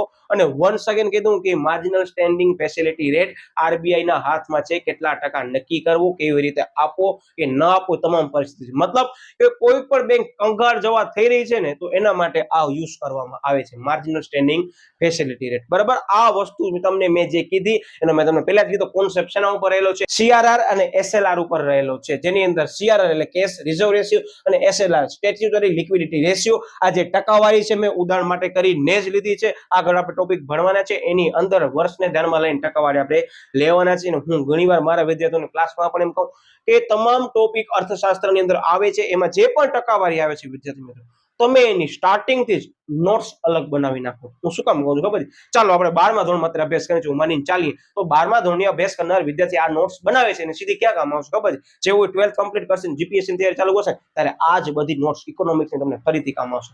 એટલે હું અત્યારે જ કહી દઉં છું, તમે જે પણ નોટ્સ બનાવી હશે ને ધોરણ 12ની, એ કોઈ પણ ડસ્ટબિનમાં નાખતા નહીં, તમને ફરીથી કામ આવવાની છે. એટલે એવું માની મસ્ત રીતે નોટ તૈયાર કરજો. અને પરીક્ષાના દિવસે ઘણીવાર વિદ્યાર્થીઓને કહું કે તમે જે ટકાવારીની માહિતી અલગ રાખી છે ને, એને 2 થી 3 વખત રિવિઝન કરો. છેલ્લા 12 પેપરનો તમે અભ્યાસ કરશો ને, બોર્ડના અથવા ગવર્મેન્ટના કોઈ પણ પેપરની અંદર, એનામાં 1 ટકાવારી માહિતી ઓછામાં ઓછી એક પૂછી હશે ને, તો એ સંભાવના એવી છે કાં તો એ હશે અર્થશાસ્ત્રમાંથી, અથવા જે ગવર્મેન્ટ તૈયારી કરે છે એ લોકોની જે ટકાવારી માહિતી હશે એ છે ટેક્સેશનમાંથી. બાકી અલગ વસ્તુ યર બાર હોઈ શકે છે, પણ કરંટ અફેરની અંદર ટકાવારી પૂછાય છે તો આ બધા દરવારી પૂછાશે કે ભાઈ રિવર્સ રેપો રેટ કેટલો, રેપો રેટ કેટલો, કારણ કે રિસેન્ટલી ની અંદર અપડેટ આવે છે. મતલબ આરબીઆઈ ક્વાર્ટરલી ધ્યાનમાં લઈ આની અંદર અપડેટ લઈ આવે છે કે જેથી કરી બજારની અંદર શું થાય, ફુગાવો કંટ્રોલમાં રાખી શકે અને મંદીની અંદર યોગ્ય પરિસ્થિતિની અંદર નાણાંનો પુરવઠો બજારમાં મૂકી શકે. આ બધી વાતો ફાઇનાન્શિયલ પોલિસીની અંદર ચર્ચા કરવામાં આવે છે. આ મુદ્દો અત્યારે તમે સ્ક્રીનશોટ પાડ્યો, કોઈ પણ વસ્તુ લખવાની જરૂર નથી, પણ પરીક્ષા વખતે કોન્સેપ્ટ ખબર હોવી ખપે એના માટે કરીને જ મેં સમજૂતી લીધી છે. બાકી સીઆરઆર ને એસએલઆર આના પછી આપણે લેવાના જ છીએ. ઓકે, અત્યાર સુધી તમે અહીંયા સુધી આ વિડીયોને નિહાળ્યો છે તે બદલ તમારો ખૂબ ખૂબ આભાર. અને વિડીયો ગમ્યો હોય વિદ્યાર્થી મિત્રો, લાઈક કરી દો હવે, કારણ કે આ જે કોન્સેપ્ટ મેં તમને સમજાવ્યો છે ને, એ ચોપડીની અંદર નથી. એ લોકો માત્ર શું કહી દીધું, માર્જિનલ સ્ટેન્ડિંગ ફેસિલિટી તરીકે ઓળખવામાં આવે છે, પણ કેમ યુઝ થાય છે ને એ આપણે લાઈવ એક્ઝામ્પલથી સમજ્યા છે. મિત્રો હવે આપણે જે ભણીએ છીએ એ છે સીઆરઆર અને બીજું આવે છે એસએલઆર. બંનેનો રિવિઝન જ છે, તમને અત્યારથી કહી દઉં. માત્ર ટકાવારીની અંદર આપણે આનામાં ધ્યાન રાખવાનું છે, બાકી એ જ કોન્સેપ્ટ મેં તમને આગળ સમજાયો છે, માર્જિનલ સ્ટેન્ડિંગ ફેસિલિટી એ જ છે. બરાબર, ઓકે, યસ. હવે આની અંદર ધ્યાન આપજો, શું કહે છે, 2 પ્રકાર છે, યાદ રાખજો આની અંદર. એક છે સીઆરઆર અને બીજો છે એસએલઆર. સીઆરઆર ને ઓળખવામાં આવે છે કેશ રિઝર્વ રેશિયો, જેને રોકડ અનામતના પ્રમાણ તરીકે ઓળખવામાં આવે છે, અને એસએલઆર ને સ્ટેચ્યુટરી લિક્વિડિટી રેશિયોના નામે ઓળખવામાં આવે છે. મતલબ યાદ રાખજો કે કાયદા માન્ય પ્રવાહિતાનો પ્રમાણ તરીકે ઓળખવામાં આવે છે. એટલે કદાચ તમને 1 માર્ક્સની અંદર પૂછાય તો બંનેનો પૂર્ણ સ્વરૂપ પર તમને યાદ હોવો જરૂરી છે. ઓકે, હવે ધ્યાનપૂર્વક વન્સ અગેન તમને હું કહી દઉં કે સીઆરઆર છે એ આપણા પાસે આરબીઆઈ શું કરે છે ખબર છે, ફરજિયાત સ્વરૂપમાં અમુક ટકા શું કરશે, જે આપણા પાસે કેશ પડી હશે, યાદ રાખજો, શબ્દ રિપીટ કરજો, ઓનલી કેશ કોના પાસે રાખી દેશે, તો કે આરબીઆઈ પોતા પાસે રાખી દેશે. પણ એસએલઆર છે એની અંદર વિદ્યાર્થી મિત્રો શું આવશે, તો મેં તમને પહેલા જ કીધું, એક તો કરન્સી મતલબ નાણું એટલે કે નકદ આવશે, સોનું આવશે અને સરકારી જામીનગીરી આવશે. માત્ર આની અંદર ટકાવારી યાદ રાખવાની છે, બાકી તમને લોજિક ખબર છે કે બંને વસ્તુ આપણે રાખશું કોની પાસે, આરબીઆઈ પાસે રાખશું. મતલબ કે આરબીઆઈ એ બંનેનો રેશિયો વધારી નાખશે તો આપણે જાહેર જનતાને લોન એટલે કે ધિરાણ આપી શકશું નહીં, જેના કારણે થશે શું, તો કે બજારની અંદર કે અર્થતંત્રને નાણાંનો પુરવઠો ઘટી જશે અને ફુગાવો શું થશે, કંટ્રોલ થઈ જશે, એટલે કે અંકુશ થઈ જશે એના ઉપર. આ વસ્તુ કોન્સેપ્ટ છે, હવે સમજીએ શું કહે છે, તો કે જ છે કે 1934 આરબીઆઈ ના એક્ટ મુજબ દરેક બેંકે પોતાની થાપણોના અમુક ટકા જેટલી રકમ કોની પાસે રાખવી પડે છે, તો કે આરબીઆઈ પાસે અનામત રાખવી પડે છે. Revision point, okay, yes. હવે એની ટકાવારી આવશે, યાદ રાખજો કે ચાલુ ખાતાની મતલબ કે કરંટ એકાઉન્ટની અંદર કેટલા ટકા આપણને જે પણ કેશ આવે છે એ આરબીઆઈ પાસે રાખવાની આવશે. યાદ રાખજો તો કે હંમેશા શરૂઆતની અંદર એવું નક્કી કરવામાં આવ્યું હતું કે સ્ટાર્ટિંગ પિરિયડની અંદર જ્યારે પણ આ વસ્તુ નક્કી થઈ ત્યારે એવું નક્કી કર્યું કે કરંટ એકાઉન્ટના જે પણ થાપણ આપણને આવે છે, બરાબર, ચાલુ ખાતાની, એના 5%, મતલબ મારા પાસે 100 કરોડ રૂપિયા કરંટ એકાઉન્ટની અંદર બેલેન્સ પડી છે વેપારી બેંક તરીકે, તો મને આરબીઆઈ ને એ સમયગાળાની અંદર શરૂઆતમાં 5% રકમ એટલે કે 5 કરોડ રૂપિયા આપવા પડતા હતા, બરાબર. અને લાંબા ગાળાની મતલબ શું કે જે લોંગ ટર્મ ડિપોઝિટ આવે આપણા પાસે એની અંદર 2% જેટલું પ્રમાણ ક્યાં થયું હતું, નક્કી થયું હતું કે જે આપણને સીઆરઆર ના સ્વરૂપમાં આરબીઆઈ પાસે રાખવો પડશે. ક્લિયર છે કોન્સેપ્ટ? આ તમને 1 સેકન્ડ કહી દઉં કે શરૂઆતના સમયમાં પ્રશ્ન પૂછાય કે સીઆરઆર નું પ્રમાણ કેટલું હતું, તો ચાલુ ખાતા ઉપર 5% અને લાંબા ગાળાના થાપણો ઉપર 2% હતું. પણ વિદ્યાર્થી મિત્રો યાદ રાખજો કે 1962 પછી સુધારા આવ્યા આની અંદર. તો યાદ રાખજો સુધારામાં શું ધ્યાન લેવાનું છે, તો કે 1962 પછી કુલ થાપણના, યાદ રાખજો, ટોટલ ડિપોઝિટ આપણા પાસે જે આવી છે એના 3 થી 15% વચ્ચેનું રાખવાનું નક્કી કરવામાં આવ્યું હતું. એક્ઝામ્પલ તમને બોર્ડ ઉપર સમજાવું છું જેથી કરીને પરીક્ષામાં ગોખેલો હોય તો એ પણ તમને ખ્યાલ આવી જાય. એમ સમજી લો કે 3 થી 15% આપણે 15% લઈએ છીએ એક્ઝામ્પલ તરીકે, કે મારા પાસે 100 કરોડ રૂપિયા છે, એના 15%, 15 કરોડ રૂપિયા મને શેના સ્વરૂપમાં રાખવામાં આવતા હતા, યાદ રાખજો સીઆરઆર ના સ્વરૂપમાં રાખવા પડતા હતા. ક્લિયર છે એક્ઝામ્પલ? 15% કેમ યાદ રાખો? 3 થી 15% આંકડાકીય માહિતી જે છે એ ઇન બિટવીન 3% to 50%, બરાબર. ઓકે, બાકી જે અત્યારે ગવર્મેન્ટ પરીક્ષાને ધ્યાનમાં લઈને વિડીયો જોવે છે એને હું એ જ કહીશ કે રિસેન્ટલી આંકડો જે છે યાદ રાખજો. બાકી શાળાકીય ધોરણે કે કોલેજ ધોરણે જે પણ ટોપિક આવે છે એ તમારી ચોપડીની અંદર આપેલ મુદ્દાને માન્ય ગણવું, કારણ કે તમે જોઈ શકો છો 1962 પછીનો સમયગાળો છે એટલે. Yes, okay. શું કહે છે એની અંદર કે સીઆરઆર નો મુખ્ય હેતુ શું હતો ખરેખર? હું તમને પહેલા કોન્સેપ્ટ સમજાવું છું, પછી આપણે બુકની અંદર આવીએ છીએ. કે આપણા પાસે 100 કરોડ રૂપિયા પડ્યા છે, સાંભળજો, થાપણના સ્વરૂપમાં ઘણા બધા ગ્રાહકો આપણને આપી ગયા છે અને આપણને એના એમ સમજી લો કે 15% નવી આંકડાકીય માહિતી મુજબ 1962 પછી 3 થી 15% રકમ સીઆરઆર ની આપણને કોને આપવી પડશે? સાહેબ, આરબીઆઈ ને આપવી પડશે. આરબીઆઈ શું કરશે એનું એક્ઝામ્પલ તરીકે 100 કરોડ માંથી 15 કરોડ રૂપિયા એમ સમજી લો કે આપણે એને આપી દીધા, તો યાદ રાખજો કે કોઈક એવો સમયગાળો આવ્યો કે જેની અંદર ઘણા બધા ગ્રાહકો આપણા બેંકમાંથી રૂપિયા જઈને વિથડ્રો કરવા માંગે છે. હવે આપણે તો શું કર્યું હશે, જનરલી લોન આપી દીધી હશે, કારણ કે આપણને થાપણો મળે છે તો આપણે શું કરશું, એનું ધિરાણ કરી દઈશું અમુક ટકાવારી જે આપણે નક્કી થઈ હશે. તો ઓછી તો ધિરાણ સિવાયની રકમ આપણા પાસે જ્યારે પણ ગ્રાહક લેવા આવે છે તો કરવો શું, આપણને એ લોકોને નાણાં તો આપવા જ પડશે. તો આરબીઆઈ એક સમજી લો કે નવો માર્ગ અપનાવ્યો કે ક્યારેક પણ તમારા પાસે ગ્રાહકો ઓન ધ સ્પોટ પૈસા લેવા માટે આવે છે, અથવા ઘણા બધા ગ્રાહકો શું કરે છે, તમારા પાસે પાછા પૈસા લઈ લેવા માંગે છે. તમે લોન આપી દીધી છે, તમે કરશો શું? પૈસા પાછા આપશો કેમ? મેં તમને એક્ઝામ્પલ આપ્યું હતું આગળના ટોપિક ની અંદર, કપડા સમયની અંદર, કે આપણા પાસે સારો કસ્ટમર ઉભો છે જેને પૈસા જોવે છે અને રીપેમેન્ટ કરવા માટે પણ તૈયાર છે લોનનું, તો આપણે શું કરશું આ પરિસ્થિતિમાં? સાહેબ, આપણે નાણાં દેવા પડી પરિસ્થિતિમાં, તો આપણે શેનો ઉપયોગ કરશું? તો યાદ આવે તમને, આની અંદર આપણે શેનો ઉપયોગ કરશું? સીઆરઆર અને એસએલઆર નો ઉપયોગ કરશું. તો આની અંદર એમ જ કહે છે કે જ્યારે પણ ગ્રાહકો આપણા પાસે વધારે પ્રમાણમાં આવે નાણાં લેવા માટે પાછા, તો આપણે શું કરવું પડશે? ત્યારે આપણને સીઆરઆર નો ઉપયોગ કરવાની આરબીઆઈ મંજૂરી આપશે. ને આ તમામ ટકાવારી કોણ ધ્યાનમાં લેશે? તો કે જે આરબીઆઈ કહેશે આપણને એ જ ધ્યાનમાં લેવી પડશે. એટલે જો આના પછીનો મુદ્દો કે જ છે કે કોઈ સંજોગોમાં ઘણા બધા ગ્રાહકો પોતાની થાપણો પાછી ખેંચે ત્યારે તેમને આપવા માટે બેંકો પાસે નાણાં હોવા જરૂરી છે, બરાબર. આ જે નાણાં હોય છે આ હશે. ઓકે, આ સાધન ફુગાવાનું નિયંત્રણ કરવા માટે પણ વપરાય છે. હવે મેં તમને સ્ટાર્ટિંગમાં કીધું કે ફુગાવાનું નિયંત્રણ લોજિકલી શું કહે છે કે બજારની અંદર નાણાંનો પુરવઠો કેવો છે સાહેબ? વધારે છે. એનો મતલબ વસ્તુની માંગ કેવી હશે? વધશે. આવક ગ્રાહકોની કેવી હશે? વધશે. જેના કારણે થશે શું? સાહેબ, ફુગાવો થશે. તો ફુગાવાને કંટ્રોલમાં કરવા માટે કરી મને શું કરવું પડશે? તો કે જેટલા પણ અર્થતંત્રની અંદર નાણાં પડ્યા હશે એ બધા હું વેપારી બેંક તરીકે લઈ લઈશ. હવે કઈ શરતે લઈશ અથવા કયા સંજોગોમાં નાણાં લઈશ? તો તમને બધાને ખ્યાલ છે કે આરબીઆઈ સીઆરઆર નો રેશિયો વધારશે તો મને એ નાણાં શું કરવા પડશે? આરબીઆઈ ને થાપણ લઈ અને વધારે આપવા પડશે. ઇટ મીન્સ કે હું વધારે પ્રમાણમાં ગ્રાહકોને લોન આપીશ નહીં કે ધિરાણ આપીશ નહીં, કારણ કે મને આરબીઆઈ ચોખ્ખો કહી દો કે સાહેબ હવે તમે એક કામ કરો, 15% નહીં 20% જે છે એ સીઆરઆર ના સ્વરૂપમાં રાખો. મતલબ મને વધારાના 5 કરોડ રૂપિયા કોને આપવા પડશે? આરબીઆઈ ને આપવા પડશે, જેથી કરી મારા પાસે એમ સમજી લો કે જે કેસ હતી એ ઘટી જશે, એટલે હું લોન આપી શકીશ નહીં. હવે તમે સમજી ગયા છો કે ફુગાવા ઉપર નિયંત્રણ કઈ રીતે થાય છે. Okay, yes. પછી કે છે આની અંદર કે સીઆરઆર વધે, શાક સર્જન ઘટે. હવે જે શાક સર્જન આપણે આના પછી ટોપિક લેવાના જ છીએ, તો શાક સર્જનની ઇંગ્લિશમાં કહેવામાં આવે છે ક્રેડિટ ક્રિએશન. અત્યારે હું તમને ક્યાંય સમજાવતું નથી, રીઝન કે મુદ્દો બહુ જ ઇમ્પોર્ટન્ટ છે. આજની તારીખમાં બેંકો એને ફોલો પણ કરે છે, એટલે પાછા આપણે સમજવાના છીએ. પણ સાદી ભાષામાં કહું ને તો કે તમે કોઈ પણ જગ્યાએ બેંક અંદર લોન લેવા જાશો ને તો એ લોન માંથી પણ અમુક ટકા રકમ તમારા ખાતામાં જે પડી હશે ને એનું પણ શું કરશે ખબર છે? વેપારી બેંકો બીજી બધી જગ્યાએ એનું રોકાણ કરશે. આગળ આપણે સમજવાના છીએ, અત્યારે વિસ્તૃતમાં પડતો નથી. પણ હજી એકવાર સાદી ભાષામાં કહું તો તમે મારા પાસે 1 કરોડની લોન લેવા આવ્યા છો એક્ઝામ્પલ તરીકે. હવે હું તમને લોન આપીશ, મતલબ તમારો બેંક અંદર ખાતું હશે એની અંદર ટ્રાન્સફર કરીશ, તો 1 કરોડ રૂપિયામાંથી પણ અમુક ટકા રકમનો હું શું કરીશ ખબર? ધિરાણ કરીશ. શું કહું છું ખબર પડે છે? આપણે પોઈન્ટમાં સમજવાના છીએ, પણ ન ખબર પડે તો બિંદાસ અત્યારે ટેન્શન લેતા નહીં. પણ સાદી ભાષામાં મેં તમને એ જ કીધું કે તમે જે છે એ હવે બેંક છે લોન આપી શકશે નહીં, બરાબર? Okay, yes. હવે શાક સર્જન ઘટશે એટલે શું થશે? બેંકો ધિરાણ ઓછું કરશે. બેંકો ધિરાણ ઓછું કરશે એટલે બજારમાં નાણાંનો પુરવઠો કેવો થઈ જશે સાહેબ? ઓછો થઈ જશે. એનો મતલબ ફુગાવા ઉપર શું આવશે? અંકુશ આવશે. અને એનો ઓપોઝિટ કે બજારની અંદર મંદી છે તો શું કરશે? સીઆરઆર નો રેશિયો ઘટાડશે. મતલબ આરબીઆઈ એમ જ કહેશે એક કામ કરો સાહેબ, હવે તમે 20% અમને ન આપો, અમને માત્ર 15% આપો, બાકીના 5% હવે તમે શું કરો? ધિરાણ કરો, કારણ કે બજારની અંદર પૈસા નથી. આ હતું કોન્સેપ્ટ, બરાબર? આ હું કોન્સેપ્ટ એટલે સાવ સરળતાથી સમજાવું છું કે મને ખ્યાલ છે કે વિડીયો જોવા અમુક વિદ્યાર્થીઓ એવા હશે કદાચ કે જેમણે 11મા ની અંદર કોન્સેપ્ટ સમજ્યો નથી, તો એના માટે કરીને જ આ મુદ્દાને હું વિસ્તૃત સમજાવું છું, બરાબર? Okay, yes. તો હવે વિદ્યાર્થી મિત્રો આની અંદર બીજો પોઈન્ટ આવે છે એસએલઆર. મેં તમને પહેલા જ કીધું કે સીઆરઆર અને એસએલઆર બંને સમજવું જરૂરી છે. સીઆરઆર ની અંદર મેં તમને એક્ઝામ્પલમાં આપ્યું, માત્ર ને માત્ર શું હતી? કેસ આવતી હતી, અને ચોપડીમાં ઉલ્લેખ નથી, પણ એક નોલેજેબલ પર્સન તરીકે હું તમને એક સલાહ આપું છું કે તમને પરીક્ષામાં ન આવે તો કાંઈ નહીં, પણ તમને કામ આવશે જીકે ની અંદર પરીક્ષામાં.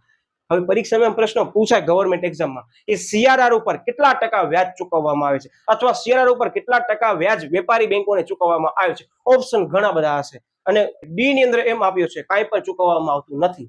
એનો મતલબ મેં તમને આગળની કોન્સેપ્ટમાં કીધું હતું. હંમેશા યાદ રાખજો વિદ્યાર્થી મિત્રો કે હું વેપારી બેંક તરીકે આરબીઆઈ ને સીઆરઆરમાં ગમે એટલા કરોડ રૂપિયા આપું, મને 1% પણ ઇન્ટરેસ્ટ નહીં મળે. યાદ રાખજો, બરાબર? એટલે પરીક્ષામાં ભૂલ કરતા નહીં. Okay, yes. હવે આવે છે એસએલઆર, સ્ટેચ્યુટરી લિક્વિડિટી રેશિયો, જેને કાયદા માન્ય પ્રવૃત્તિનું પ્રમાણ કહે છે. અને આની અંદર કોઈ વસ્તુની નવાઈ નથી. જેમ સીઆરઆર છે એમ જ એસએલઆર છે. ફરક એટલું છે કે એસએલઆર ની અંદર શું આવશે? મેં તમને પહેલા જ કીધું હતો કે આમાં કહે છે કે બેન્કિંગ રેગ્યુલેશન એક્ટ મુજબ દરેક વેપારી બેંક રેગ્યુલેશન એક્ટ છે, આ ધ્યાન રાખજો, થોડુંક ઇરેઝ થઈ ગયું છે. ઓકે, મુજબ દરેક વેપારી બેંકે પોતાની કુલ થાપણ, અહીંયા યાદ રાખજો, વળી પાછો વર્ડ ટોટલ ડિપોઝિટ ના કેટલા ટકા? સાહેબ 25% રકમ જેટલું શું છે મૂલ્ય કોનું હોવું જોઈએ? સૌથી પહેલા નકદ. 1 સેકન્ડ કીધું, નકદ એટલે શું? તો કે નાણું, કરન્સી હોઈ શકે છે. આની અંદર એવું માનવાનું નથી કે ફરજિયાત પ્રમાણમાં અહીંયા જે નકદ હશે એ રૂપિયામાં જ હશે, ડોલરમાં પણ હોઈ શકે, મતલબ કે અન્ય કોઈ કરન્સી પણ આની અંદર હોઈ શકે છે. પછી આવશે આની અંદર ગોલ્ડ અને સરકારી જામીનગીરી. 1 સેકન્ડ રિપીટ કરી દઉં છું કે એસએલઆર ની અંદર નકદ એટલે કે કેશ સાથે શું આવશે? તો કે ગોલ્ડ આવશે, અને ગવર્મેન્ટ સિક્યુરિટી આવશે. ગવર્મેન્ટ ઘણી બધી સિક્યુરિટી બહાર પાડે, એ બેંકો લઈ લે, અને આ જામીનગીરીઓના સ્વરૂપમાં શું રાખે છે? એસએલઆર રાખે છે. 1 સેકન્ડ કીધું, ટકાવારી યાદ રાખવાની છે. એસએલઆર ની ટકાવારી કેટલી છે? 25% છે. 25%, 1/4 કહી શકાય, બરાબર? આપણી ભાષામાં કહીએ તો. Okay, yes. હવે આ જે નકદ, સોનું, સરકારી જામીનગીરી બધી છે એ આપણે કોને આપી દેશું? આરબીઆઈ ને આપી દેશું, અને ભેગી ભેગું આપણે શું આપશું સાહેબ? કરન્સી એટલે કે નકદ પણ આપશું. એટલે વળી પાછું એ જ કોન્સેપ્ટ આવે કે જ્યારે બજારની અંદર ફુગાવો હોય, નાણાંનો પુરવઠો અર્થતંત્રમાં વધારે હોય, ત્યારે શું નાખશે આરબીઆઈ સાહેબ? એસએલઆર વધારી નાખશે. એનો મતલબ કે અહીંયા 25% છે એ કદાચ 30% પણ થઈ શકે છે. આ નક્કી કોણ કરે છે? તો તમને કહી દઉં, પરીક્ષામાં પૂછાય તો કે આ નક્કી આરબીઆઈ કરે છે. આરબીઆઈ ને એમ લાગે 25% ની જગ્યાએ 30% કરવું છે, ફુગાવો છે, તો 30% એસએલઆર કરી શકે છે, બરાબર? એટલે આની અંદર કે છે, જોઈ લો, કોન્સેપ્ટ ફરી રિપીટ જ છે. તમને પહેલાથી કહી દઉં, એસએલઆર વધે તો પ્રજાને આપણે ધિરાણ કેવું કરી શકશું સાહેબ? પ્રજાને ધિરાણ ઓછું કરી શકશે, કારણ કે આપણને આરબીઆઈ ને એટલું એસએલઆર વધારે આપવું પડશે. ઓકે, અને ઓપોઝિટ કેસ કે છે આની અંદર વર્સિસ, એટલે કે એસએલઆર ઘટે એનો મતલબ પ્રજાને આપણે શું કરીએ છીએ? ધિરાણ વધારે આપી શકીએ છીએ. અને બીજી વસ્તુ, માર્જિનલ સ્ટેન્ડિંગ ફેસિલિટી ની અંદર પણ આ કોન્સેપ્ટ આપણે સમજ્યું હતું એઝ ઇટ ઇઝ છે. 1 સેકન્ડ કહી દઉં કે આ જે બે પ્રકારના સાધનો છે, પરિમાણાત્મક અને ગુણાત્મક, ચોક્કસ ગેરંટી સાથે આમાંથી એક પ્રશ્ન બનવાની સંભાવના પૂરેપૂરી છે. બરાબર? જેમ કેમ આરબીઆઈ ના નાણાકીય બિન નાણાકીય છે, એમ પરિમાણાત્મક અને ગુણાત્મક સાધનો તમને પૂછાશે. જો હવે વસ્તુ તમને કહી દઉં, આની અંદર ટોટલ 7 મુદ્દા છે. અત્યારે મેં તમારા સમક્ષ જે મુદ્દા રજૂ કર્યા છે એ 5 મુદ્દા રજૂ કર્યા છે. બાકીના 2 ઓએમઓ, ઓપન માર્કેટ ઓપરેશન છે, જેની અંદર બજારની અંદર ખુલ્લા બજારમાંથી શું કરે છે આરબીઆઈ જે છે ને એ જામીનગીરીનું ખરીદ વેચાણ કરે છે. મતલબ કે બજારની અંદર જ્યારે પણ ફુગાવો હશે, એનો મતલબ બજારમાં નાણાં વધારે હશે, ત્યારે આરબીઆઈ સરકાર પાસેથી જામીનગીરી લેશે અને ખૂબ ઓછા ભાવે કોને આપશે? જાહેર જનતાને આપશે. એટલે જાહેર જનતા ખૂબ ઓછા ભાવ જોઈ અને લાલચમાં શું કરશે? પોતાના જે નાણાં હશે આવી બધી શું કરશે? પોલિસીઓની અંદર કે આવી બધી જામીનગીરીની અંદર રોકશે. મતલબ આરબીઆઈ પાસે નાણાં આવી ગયા. બજારની અંદર આવી રીતે શું કરવામાં આવે છે? તો કે નાણાં ઉપર શું કરવામાં આવે છે? અંકુશ કરવામાં આવે છે. આ એક મુદ્દો છે 6 નંબરનો. અને 7મા નંબરનો મુદ્દો છે સ્ટરલાઇઝેશન પોલિસી. 1 સેકન્ડ કીધું, જીપીએસસી અંદર પૂછાયેલો પ્રશ્ન છે, જે ગવર્મેન્ટની એક્ઝામ આપે છે એ લોકોને ખાસ એક કોન્સેપ્ટની દ્રષ્ટિએ આપણે લઈ લઈએ છીએ કે જીપીએસસી માં પૂછાણો છે, જેમાં હું મેઇન કીવર્ડ તમને અંડરલાઈન કરાવી દઉં છું. યાદ રાખજો, મુદ્દો શું કહે છે કે આરબીઆઈ ના સરવૈયાને હુંડિયામણના વધતા કે ઘટતા પ્રમાણમાં આંચકાઓથી મુક્ત કરવા માટે સ્ટરલાઇઝેશનની નીતિ અપનાવવામાં આવે છે. જીપીએસસી ક્લાસ 2 ની અંદર પરીક્ષામાં ડીવાયએસઓ માં પૂછેલો પ્રશ્ન, જે તમને ધોરણ 12 માં પણ આપેલો છે. એટલે એકવાર ઉપર છેલ્લો જોઈ લેજો. કોઈ આની અંદર વિસ્તૃત સમજૂતી નથી. હું અત્યારે કોન્સેપ્ટ જ લઉં છું કે તમને એમ ન લાગે કે સાહેબ સાવ સ્કીપ કરી નાખ્યો છે. શું કે છે આની અંદર? તો સેકન્ડ લાઈન ની અંદર ધ્યાન આપજો કે આરબીઆઈ ના હુંડિયામણના ખાતામાં વધઘટ થતા સરવૈયું તેમનું ખોરવાય છે. મતલબ આરબીઆઈ પાસે હુંડિયામણ એટલે કરન્સી, વિદેશી કરન્સી હશે, એનો ડોલરનો જે છે પ્રમાણ વધઘટ થયા રાખે. હવે આપણને વિદેશ સાથે વેપાર કરવું છે તો સર્વસામાન્ય સ્વીકૃત કયું જે છે સાધન છે જે વિનિમયમાં ઉપયોગી થઈ શકે છે વિદેશોની અંદર કરન્સીમાં? તો જવાબ આવશે ડોલર. તો હવે ગવર્મેન્ટને શું જોઈશે? સાહેબ ગવર્મેન્ટને ડોલર જોઈશે. એટલે ગવર્મેન્ટ શું કરશે? જોજો આની અંદર એમ જ કહે છે કે આ પરિસ્થિતિનો નિયંત્રણ માટે કરી આરબીઆઈ શું કરશે? તો હુંડિયામણની પુરાંત અથવા કોટ જેટલા પ્રમાણની સરકારી જામીનગીરી ખુલ્લા બજારમાંથી ખરીદી લેશે. અહીંયા વન સેકન્ડ રિપીટ કરજો. શું કરે છે? તો કે હુંડિયામણની પુરાંત અથવા કોટ ગવર્મેન્ટ પાસે સમજી લો કે આ ડોલર જોઈએ છે, ડોલર નથી, તો શું કરશે? તો ગવર્મેન્ટ આવી રીતે કરી અને બજારમાંથી નાણું લેશે. યાદ રાખજો શું કહું છું. ઓકે, હવે નાણાંનો ઉપયોગ કરી ક્યાં રાખશે? તો કે ઇન્ટરનેશનલ લેવલે એ નાણાંને, કરન્સીને, કેશને કન્વર્ટ કરી, રૂપિયાને કન્વર્ટ કરી અને એનું રૂપાંતર શેમાં કરશે? સાહેબ ડોલરમાં કરશે. એક્ઝામ્પલ તરીકે મારા પાસે એમ સમજી લો કે ડોલર નથી, હું ઇન્ડિયન ગવર્મેન્ટ છું, મને કોઈક વિદેશ સાથે ટ્રાન્ઝેક્શન કરવું છે 20 કરોડ ડોલરનું. તો હવે હું શું કરીશ? 20 કરોડ ડોલર લેવા માટે કર્યું બજારમાંથી એટલું રૂપિયાને લઈશ, એ રૂપિયા બજારમાંથી લઈ અને હું જે તે સંસ્થા પાસે એનું શું કરીશ? કન્વર્ઝન કરાવીશ અને એને ડોલરમાં કન્વર્ટ કરીશ અને પછી ટ્રાન્ઝેક્શન કરીશ. આને કહેવામાં આવે છે સ્ટરલાઇઝેશન પોલિસી. વન સેકન્ડ કહી દઉં, આને બહુ હેવીલી લેતા નહીં, પણ આજે ગવર્મેન્ટની તૈયારી કરી છે એના માટે આ હેવીલી કોન્સેપ્ટ કહી શકાય કે જીપીએસસી અંદર ક્લાસ 2 ડીવાયએસઓ ની એક્ઝામમાં પૂછાયેલો છે. એટલે બંને મુદ્દા જે મેં સમજૂતી અહીંયા ટૂંકમાં લઈ લીધી છે. વિસ્તૃત સમજૂતીની ધોરણ 12 માટે જરૂર નથી, કારણ કે તમને એમ જ કહેશે કે પરિમાણાત્મક ગુણાત્મક સાધનો પૈકી આટલા સાધનો સમજાવો, વાત થઈ પૂરી. ક્લિયર? એટલે આપણે સંપૂર્ણ અત્યારે એમ કહી શકાય છે કે આપણે તમામ જે છે એ પરિમાણાત્મક સાધનો જે 7 હતા એ મેં લઈ લીધા છે. હવે આના પછી આપણે ગુણાત્મક જે સાધનો 4 છે એ આપણે લઈએ છીએ. પછી આ ચેપ્ટરનો હું એક હજી સેપરેટ વિડીયો બનાવવાનો છું, કારણ કે રીઝન ઇઝ ધેટ તમે શોર્ટ ક્વેશ્ચન આ ચેપ્ટરના બાકી રહ્યા છે એના ઉપર આપણે અલગથી વિડીયો બનાવશું. એટલે ખાસ વિદ્યાર્થી મિત્રો એ વિડીયો જોવાનું ભૂલતા નહીં. હું સાઈડમાં આવી જાઉં છું, તમને સ્ક્રીનશોટ લેવું હોય તો આ ટોપિકનો સ્ક્રીનશોટ લઈ શકો છો. પછી આપણે વધીએ છીએ ગુણાત્મક નીતિના સાધનો ઉપર. એટલે સ્ક્રીનશોટ લઈ લો, આપણે આગળ વધીએ છીએ. પછી હવે આપણે સમજીએ છીએ ગુણાત્મક સાધનો. મેં તમને કીધું હતું કે પરિમાણાત્મક સાધનો એવી છે કે સમગ્ર અર્થતંત્રને અસર પહોંચાડે છે. એક્ઝામ્પલ તરીકે આપણે દરેક મુદ્દા જોયા છે. દરેક મુદ્દાની અંદર ફુગાવાની વાત કરવામાં આવી હતી કે આના કારણે ફુગાવા પર શું કરી શકાય છે? અંકુશ લાવી શકાય છે. જ્યારે આની અંદર તમને ક્યાંય ફુગાવાનો શબ્દ જોવા મળશે નહીં. ઇટ મીન્સ કે જે આપણે આગળના સાધનો કર્યા હતા પરિમાણાત્મક સાધનો, એની અસર સમગ્ર અર્થતંત્ર ઉપર જોવા મળતી હતી. જ્યારે આ ગુણાત્મક સાધનો આજે આપણે 4 કરવાના છે એની અસર સમગ્ર અર્થતંત્ર ઉપર જોવા મળશે નહીં. લિમિટેડ સેક્ટરની અંદર જોવા મળશે. જે લોકોએ અર્થમાં પણ કીધું છે, ચોપડીમાં પણ આપ્યું છે કે જરૂરી ક્ષેત્રો માટે જ તર્કપૂર્વક વપરાતા સાધનો ને આપણે શેના તરીકે ઓળખીએ છીએ? ગુણાત્મક સાધનો તરીકે ઓળખીએ છીએ. મતલબ આની અંદર લિમિટેડ સેક્ટરને અસર કરશે, લિમિટેડ વસ્તુઓને અસર કરશે. કઈ રીતે તો આપણે સમજવાનું છે, પણ તમને કીધું કે આ પ્રશ્ન બોર્ડની પરીક્ષાની અંદર 2 વખત પૂછવામાં આવ્યો. જુલાઈ 18 ની અંદર 2 ગુણની અંદર પૂછવામાં આવ્યો છે અને યાદ રાખજો માર્ચ 19 ની અંદર 3 ગુણની અંદર પૂછવામાં આવ્યો છે. ઇટ મીન્સ કે આનામાંથી જનરલી બોર્ડની અંદર તમને ઉલ્લેખ ન હોય ને 3 માર્ક્સમાં પૂછાય છે તો 4 મુદ્દા તમને સમજાવી દેવાના. કારણ કે તમે જોઈ શકો છો આ ચોથો મુદ્દો, ત્રીજો મુદ્દો છે ને એક જ લાઈનનો મુદ્દો છે અને સમજૂતી સાવ ઈઝી છે. એટલે 4 મુદ્દા લખી દેવાના, પણ તમને બોર્ડમાં ઉલ્લેખ જ કરી દીધું છે કે 3 મુદ્દા સમજાવો. તમને એને માર્કને ધ્યાનમાં લઈ તમને એટલા મુદ્દા સમજાવવાના. ઉલ્લેખ કરેલો હોય તો તમારા માટે સારું જ છે, પણ ઉલ્લેખ નથી તો તમામ સમજાવી દો. કોઈ અઘરા પણ નથી. પણ હા, મેં તમને પહેલા જ કીધું કે ઓમાં બધા પરિણામો આપણને જોવા મળતી હતી, આનામાં બધા ગુણો જોવા મળશે. સાહેબ ગુણો કઈ રીતે? આ લખતા નહીં, પણ એક ટ્રિક છે યાદ રાખવાની. હું વચ્ચે તમને પોઈન્ટમાં કહેતો આવીશ. સૌથી પહેલો એમ કે છે કે સલામતીની જરૂરિયાત. હવે તમને જાણીને નવાઈ લાગશે કે આપણે સમગ્ર પ્રશ્ન કર્યો ને જ્યાં પરિમાણાત્મક અને ગુણાત્મક, એની અંદર છે ચર્ચા નાણાકીય નીતિની, પણ તમે વારંવાર નોટિસ કરશો ને તમને ખબર પડી જશે કે આની અંદર આરબીઆઈ આવશે. શું કામ? કે આપણો જે નાણાકીય બજાર જે છે કે નાણાંનું અર્થતંત્ર છે એના ઉપર અંકુશ કોણ નાખે છે? તો કે આરબીઆઈ. એટલે હું તમને વન સેકન્ડ રિપીટ કરી દઉં, આ વસ્તુ પર તમને નોટિસ હોવી જરૂરી છે કે આરબીઆઈ જ આની અંદર વસ્તુ આવે છે. એટલે યસ, ઓકે.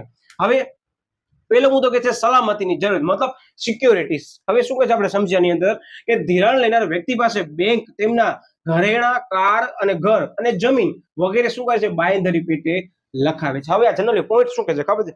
સપોઝ એમ સમજી લો એક્ઝામ્પલ તરીકે કે મને આ 1 કરોડની જમીન લેવી છે. સાંભળજો, તો 1 કરોડની જમીન લેવા માટે હું વેપારી બેંક પાસે જઈશ ને વેપારી બેંકને કહીશ કે મને લોન આપો. શબ્દ મારું ધ્યાન આપજો. તો હવે વેપારી બેંક એમ કહેશે સાહેબ અમે કઈ તમારી જામીનગીરી રાખી કે જેના પર અમે તમને 1 કરોડની જમીન માટે લોન આપી? તો હું એમ જ કહીશ મારા પાસે કોઈ જામીનગીરી છે જ નહીં. તો બેંક કહેશે તમારા પાસે ઓપ્શન છે કે તમે જે જમીન લેવા માંગો છો ને એ જમીનને ગીરવી રખાવી દો, મતલબ મોર્ગેજ રખાવી દો, મતલબ બાહેંધરી તરીકે તમે અમારા પાસે રાખી દો, તમે જમીન વાપરો. પણ માલિકી ક્યારે થશે તમારી? જ્યારે તમે એ જમીનના સંપૂર્ણ પૈસા ચૂકવશો ત્યારે અમે તમને દસ્તાવેજ માલિકીનો આપશો, એના પહેલા આપશો નહીં. મેં તમને શું કીધું ખબર પડી કે મને લોન જોઈએ છે પણ મારા પાસે કોઈ પણ એવી મિલકત નથી કે હું બેંકો પાસે શું કરી શકું તો કે જામીનગીરી સ્વરૂપે બાંયધરીમાં રાખી શકું. તો બેંક શું કરશે? આવી રીતે તમારી જે મિલકતો હશે ને એને શું કરશે? બાંયધરી સ્વરૂપે રાખશે. હવે કોઈક એવી પરિસ્થિતિ ઉદ્ભવી કે હું બેંકને પૈસા દેવા માટે એમ સમજી લો સક્ષમ નથી, તો બેંક શું કરશે ખબર? એ આપણી જે જમીનના દસ્તાવેજ લઈને પોતા પાસે રાખ્યા હતા ને મોર્ગેજ, એ પોતાના નામે કન્વર્ટ કરાવી લેશે. કારણ કે XYZ વ્યક્તિ એના ઉપર નાણાં ચૂકવતો નથી, તો એ સમગ્ર મિલકત જે આપણે ગીરવી રખાવી છે એ કોની થશે? તો કે બેંકની થશે, અથવા જે બેંક પાસે તમે લોન લેવા ગયા છો એની થશે. મતલબ તમે સમજી ગયા ને? બસ બાંયધરી લેશે તમારા પાસે બેંક, એટલે જેને ઇંગ્લિશમાં મોર્ગેજ તરીકે પણ ઓળખવામાં આવે છે. જો આની અંદર કે છે કે જો ગ્રાહક ધિરાણની રકમ પાછી ન ચૂકવે તો બેંક આ સાધનો શું કરે છે સાહેબ? જપ્ત કરી લે છે. લોજિક વસ્તુ છે કે તમે બેંક પાસે જે પણ લોન લીધી છે, કાંઈક વસ્તુ ગેરવી મૂકી છે, તમે રૂપિયા નથી ચૂકવી શકતા પૂરેપૂરા, તો બેંક શું કરશે? એવું તો છે નહીં કે તમને મિલકત પાછી આપી, તમે જે ગીરવી બેંક પાસે રાખી. બેંક એ તમારી મિલકત જપ્ત કરી દેશે અને એની લીલામી કરી દેશે, ઓક્શન કરી દેશે. એનો આપણે આગળ અભ્યાસ કરશું, અત્યારે કઈ કરવાની જરૂર નથી, પણ બેંક જપ્ત કરી લેશે તમારા સાધનો, યાદ રાખજો. આમ દરેક વર્ગને ધિરાણ મળે તથા ખેતીનો વિકાસ કરવા માટે બેંક ગરીબ ખેડૂત પાસે નહિવત અને મોટા ધંધાના માલિકો પાસે વધારે પ્રમાણમાં બાંયધરી લખાવે છે. મેન મેં કીવર્ડ્સ લીધા છે અને તમને હું પહેલાથી જ કહી દઉં. આની અંદર એમ જ કહે છે કે જ્યારે પણ તમે આવી બાંયધરી લખાવો વ્યક્તિઓ પાસેથી, તો તમામ ક્ષેત્રોનું ધ્યાન લેવાનું છે કે ગરીબ ખેડૂત આવે છે તો ખેતી માટે જમીન માટે લોન લે છે, તો એની પાસે જે પણ તમે જામીનગીરી લખાવો છો, જે પણ તમે બાંયધરી કરાવડાવો છો એ ઓછી કરાવો, પણ એની સામે કોઈ ધંધાનો મોટો માલિક આવે છે તો એના પાસે તમે શું કરો ખબર છે? જે પણ બાંયધરી તમે લખાવાના છો કે તમે અમને આ મિલકત ગીરવી રાખવા માંગો છો એનું પ્રમાણ કેવું હોવું જોઈએ? વધારે હોવું જોઈએ. હવે તમે સમજી ગયા શું કહેવા માંગે છે? એટલે કે જે તમારા પાસે વ્યવસ્થિત વ્યક્તિ ઉભો છે કે જે નાણાં દેવા માટે સક્ષમ છે, તો તમે એના પાસેથી વધારે પ્રમાણમાં બાંયધરી કરાવી લો. આને કહેવામાં આવે છે શું? તો કે યાદ રાખજો કે સલામતીની જરૂરિયાત મારે તમે શું કરી? વ્યક્તિઓ પાસેથી બાંયધરી લીધી. શોર્ટ વે ની અંદર મેં સાવ સરળ ભાષામાં સમજાવ્યું છે, મેઇન કીવર્ડ્સ મેં લીધા છે. ઓકે, એના પછીનો મુદ્દો આવે છે માર્જિન. આ એ બહુ જ અગત્યનો પોઈન્ટ છે. આ ચારે ચાર મુદ્દા એમ સમજો તમને સિમિલર લાગશે, કોન્સેપ્ટ એક જ છે પણ જુદા જુદા સ્વરૂપમાં કીધો છે. આ સલામતીના સ્વરૂપમાં કીધો છે, આ શેના સંદર્ભમાં કીધું? માર્જિનના સ્વરૂપમાં કીધું છે. હવે માર્જિન શું કહેતા આપણે સમજી કે બાંયધરી પેટે બતાવેલ મિલકતના અમુક જ ટકા રકમનું શું કરવામાં આવે છે? ધિરાણ બેંક આપે છે. હું વસ્તુ રિપીટ કરું, મેં તમને પહેલા જ કીધું કે એમ સમજી લો કે મેં કોઈ બેંક પાસે એમ સમજી લો ઘરેણા રખાવ્યા 2 કરોડના, અને એ 2 કરોડના ઘરેણા રખાવી અને મેં લોન લીધી એક્ઝામ્પલ તરીકે, તો મને બેંક 2 કરોડના ઘરેણા ઉપર પૂરેપૂરા 2 કરોડ લોન નહીં આપે. એમ સમજી લો કે 2 કરોડના ઘરેણા ઉપર મને 80% લોન આપશે, 20% કાપી લેશે. હું એક્ઝામ્પલ લઉં છું, આ ટકાવારી અલગ હોઈ શકે છે, આપણે એક્ઝામ્પલના સંદર્ભમાં સમજીએ. મતલબ કે 2 કરોડના 20% મને રકમ ઓછી આપશે. મતલબ કે 2 કરોડના ઘરેણા ઉપર મને 80%, એટલે કેટલા? 2 કરોડના 80%, એટલે 1 કરોડ ને 60 લાખ મને બેંક લોન આપશે. હવે હું એ જ જગ્યાએ 2 કરોડની ગાડી બેંકમાં ગીરવી રખાવીશ ને, તે લોકો મને 1 કરોડ ને 60 લાખ નહીં આપે. મને બેંક એમ સમજી લો કે 50% જ લોન આપે છે ધિરાણ તરીકે. મતલબ કે મેં 2 કરોડની ગાડી રખાવી, એની સામે 50%, એટલે મને 1 કરોડ રૂપિયા જ મને ધિરાણ મળશે. મેં તમને કીધું એ એક્ઝામ્પલ છે, એવું માનતા નહીં કે 50% જ હોઈ શકે છે, પણ હું તમને જે કહેવા માંગુ છું કોન્સેપ્ટ કંઈક એવું જ કે છે કે દરેક વર્ગને અલગ અલગ ધ્યાનમાં રાખી એ માર્જિન રાખવામાં આવે છે, એ ટકાવારી રાખવામાં આવે છે. યાદ રાખજો, અહીંયા દરેક વર્ગને ધ્યાનમાં રાખી અને આપણે આ માર્જિન નક્કી કરવામાં આવે છે. ઓકે, યસ, આ 2 લાઈનનો મુદ્દો તમે સમજી ગયા છો. ઓકે, એના પછી મુદ્દો આવે છે કે ધિરાણની ટોચ મર્યાદા. હવે ધિરાણની ટોચ મર્યાદા એટલે શું? હવે તમને ઘણા પ્રશ્નો થશે, સાહેબ આ મુદ્દા તો બધા સરખા જ લાગે છે. સાહેબ તમે પેલો કીધો એની અંદર શું હતું? સાહેબ સલામતી. પણ અહીંયા જે સલામતી હતી શેનામાંથી ખબર? જો મેં અંડરલાઈન જ કરી છે, તમે જે મિલકત રાખી હશે ને એનામાં સલામતી વધારે છે. ઓકે, હવે આનામાં સાહેબ તમે જે માર્જિન કીધો, એ માર્જિન કોના સંદર્ભમાં કીધો? કે તમે જેટલા રૂપિયાની જેટલા કિંમતની મિલકત રાખી હશે એના ઉપર 100% એ કિંમતના મને ધિરાણ આપવું કે નહીં, એ હું નક્કી કરીશ. હું શું કહું છું ખબર પડે છે? અહીંયા શું હતો, તમે મોર્ગેજ રખાવતા હતા. અહીંયા શું છે, તમે જે મોર્ગેજ રખાવો છો એના ઉપર જે રકમ છે એના 100% ધિરાણ આપવું કે નહીં, આ વસ્તુ હતી. જ્યારે આની અંદર શું કહે છે કે હું તમને જે ધિરાણ આપીશ એની મર્યાદા કેટલી. સપોઝ તમે મારા પાસે આવ્યા, તમે અંબાણી ને અદાણી છો અને તમે એમ કે સાહેબ અમને 400 કરોડ રૂપિયા આપો, તો હું વિચારીશ કે ના ભાઈ, અંબાણી ને અદાણી આવ્યા છે એને હું 400 કેટલા આપવા જોઈએ કે ન આપવા જોઈએ, એ લિમિટ મને નક્કી કરવાની હશે. તો એ લિમિટ કોણ નક્કી કરશે? યાદ રાખજો, એક માર્કમાં પ્રશ્નો આવી શકે છે. એ લિમિટ નક્કી કરશે આરબીઆઈ. જો કેચ્છાની અંદર કે કોઈ એક વ્યક્તિ એકમ માટે ધિરાણની મર્યાદા જે છે એ નક્કી કરવાની છે, એ કોણ નક્કી કરશે? તો કે આરબીઆઈ નક્કી કરશે. મતલબ ત્રીજા નંબરના પોઈન્ટની અંદર શું કહેવા માંગે છે કે આપણને કોઈ પણ વ્યક્તિ કે કોઈ પણ ધંધાદારીને એટલી લિમિટની અંદર લોન આપવી જોઈએ કે ધિરાણ આપવું જોઈએ, એની ચર્ચા આ મુદ્દામાં કરવામાં આવી છે. મેં તમને પહેલા જ કીધું, કોન્સેપ્ટ જો બધા સરખા જ લાગે છે, બધામાં એક રીતે જોવા જાય તો લિમિટ જ નક્કી કરવી. બીજા નંબરનો આવે છે ભેદભાવ યુક્ત વ્યાજ દર, અને આ લિમિટ જ છે. પણ તમને હું એક્ઝામ્પલથી સમજાવીશ તો વધુ આઈડિયા આવશે. કે તમે મારા પાસે લોન લેવા આવ્યા વેપારી બેંક તરીકે, સાંભળજો, તમે મને જે મિલકત આપી છે ને એ જમીન ને મકાનના સ્વરૂપમાં છે.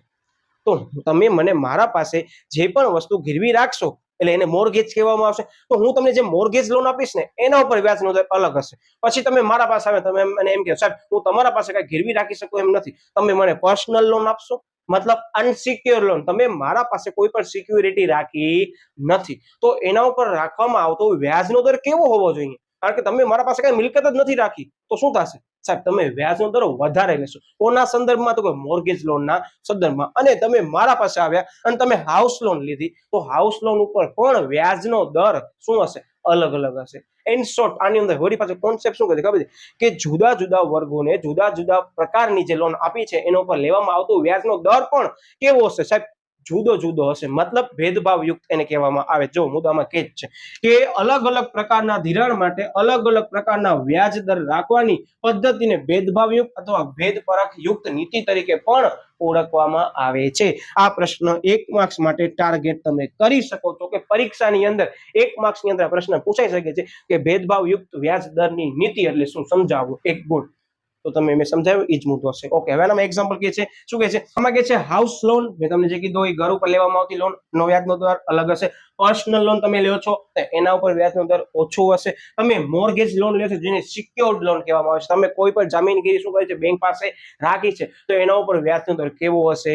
એ પ્રમાણમાં હશે. મતલબ ત્રણેયનો વ્યાજનો દર અલગ અલગ હશે. મારો કહેવાનો ઇન્ટેન્શન આ છે. આ હતો તમારો કોન્સેપ્ટ. ગુણાત્મક નીતિના સાધનો છે વિદ્યાર્થી મિત્રો, જનરલી 2 વખત પૂછવામાં આવે છે અને તમે જોઈ શકો છો કે 4 મુદ્દા સાવ સરળ છે. પણ જો કોન્સેપ્ટ ન સમજ્યું હોય ને તો અહીંયા જ ઘણા બધા વિદ્યાર્થીઓ કન્ફ્યુઝ ક્રિએટ કરે છે. એટલે હું તમને શોર્ટમાં તમને કીધું, યાદ રાખવું તો શું કરવાનું છે? અહીંયા જે સલામતી છે એ મિલકતના સ્વરૂપમાં છે.